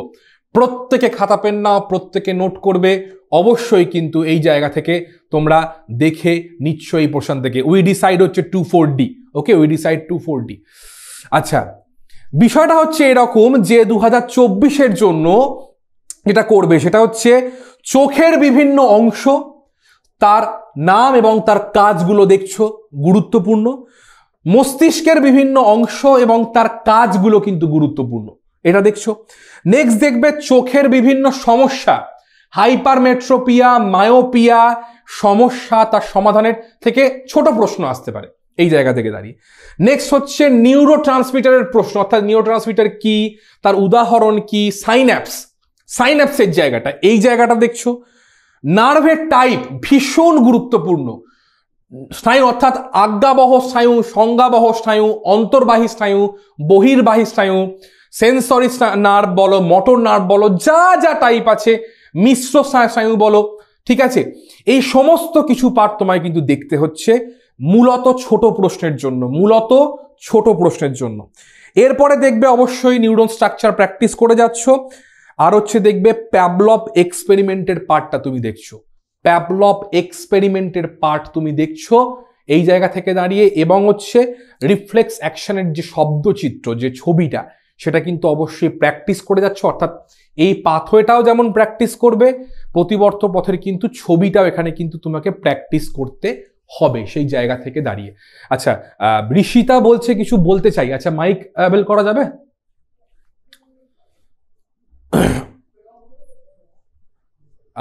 টেকনিক্যাল টিমকে বলবো, আছো কেউ টেকনিক্যাল টিমের? ঋষিতাকে একবার দাও, ঋষিতা কি বলছে এবার শুনি। হ্যাঁ ঋষিতা বলো।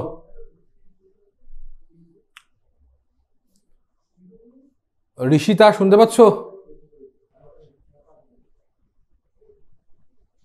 ঋষিতা বলো। হ্যালো, হ্যাঁ স্যার, বলছি যদি কোনো ডায়াগ্রাম দেওয়া হয়, ধরুন মাইক্রো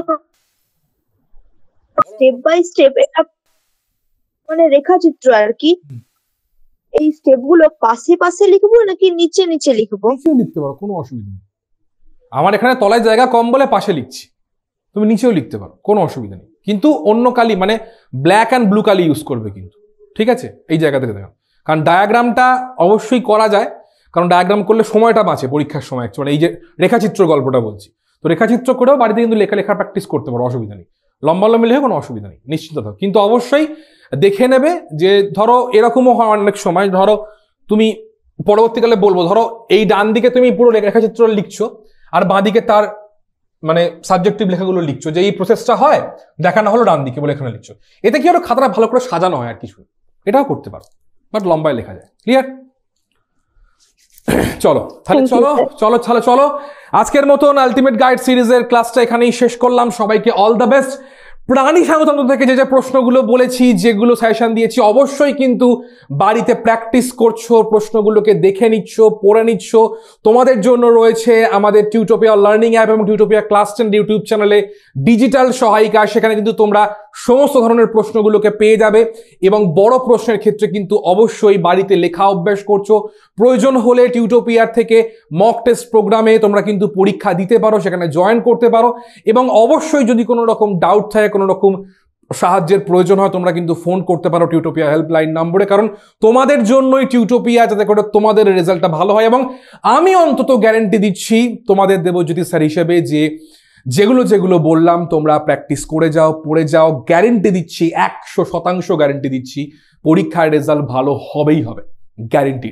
তাহলে চলো, আজকে মোটিভেশন নিয়ে আমরা শেষ করলাম এই ক্লাসটা। দেখা হবে পরবর্তী আলটিমেট গাইড সেশনের ক্লাসে, যেখানে আমরা এই 1 নম্বর চ্যাপ্টারের পরবর্তী পার্টস নিয়ে আলোচনা করব, দেব সাজেশনস এবং বলবো গুরুত্বপূর্ণ বিষয়গুলো যা এবারের মাধ্যমিকের জন্য তোমাদেরকে পড়তেই হচ্ছে।